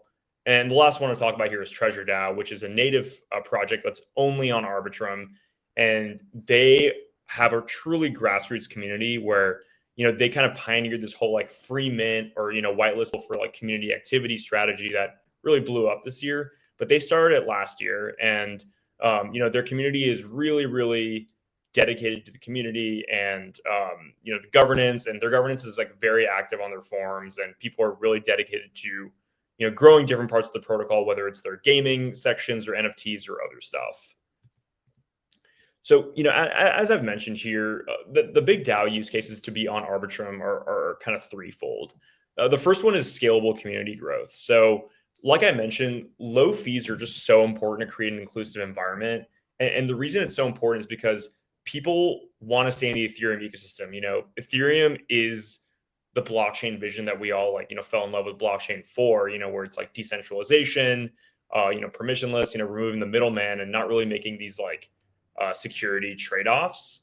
So like, we don't want people to leave the Ethereum ecosystem, but they want to be able to participate in a way that's not like going to make them go broke. So Arbitrum is a great way to like have your DAO on and, have the best of both worlds a little bit. Some cool ways to like supercharge your community growth are to like issue NFTs to your DAO members. And that's just so much less cost intensive than it would be on Ethereum. For example, your Discord server had like 50,000 people on it. If you want to give them all an NFT, doing that on mainnet might be a significant chunk of your treasury to do that. But on Arbitrum, it's just way cheaper. And, we have the OpenSea integration now, so you can like freely see them on there as well. So we kind of have a flywheel effect now, which is really exciting. The second thing, which I personally think is the most important, is the fact that you can be on chain. So I know Tally really feels this as well because, they see the importance of on-chain voting. And I think with the events of last month, we can really say that like being on chain is so important, and like transparency is like paramount in this space. So like doing things like on-chain voting and on-chain treasury management is like very possible on Arbitrum because of that inclusive environment, like I mentioned. But like there have been a lot of tools that have abstracted the on-chain stuff away. And while that's cool for, low fee stuff on mainnet, you don't really have to make that trade-off on Arbitrum. You can be on chain in a very like cost-effective way. And I think being on chain, in my opinion, is the future and how the future should be, because that's the true like realization of, blockchain in the wild. And the last thing is the fact that, Arbitrum is so Ethereum aligned. So projects that are on Ethereum mainnet are like, yeah, I don't really want to pick a winner here. And like, I want to still make sure value is going to Ethereum.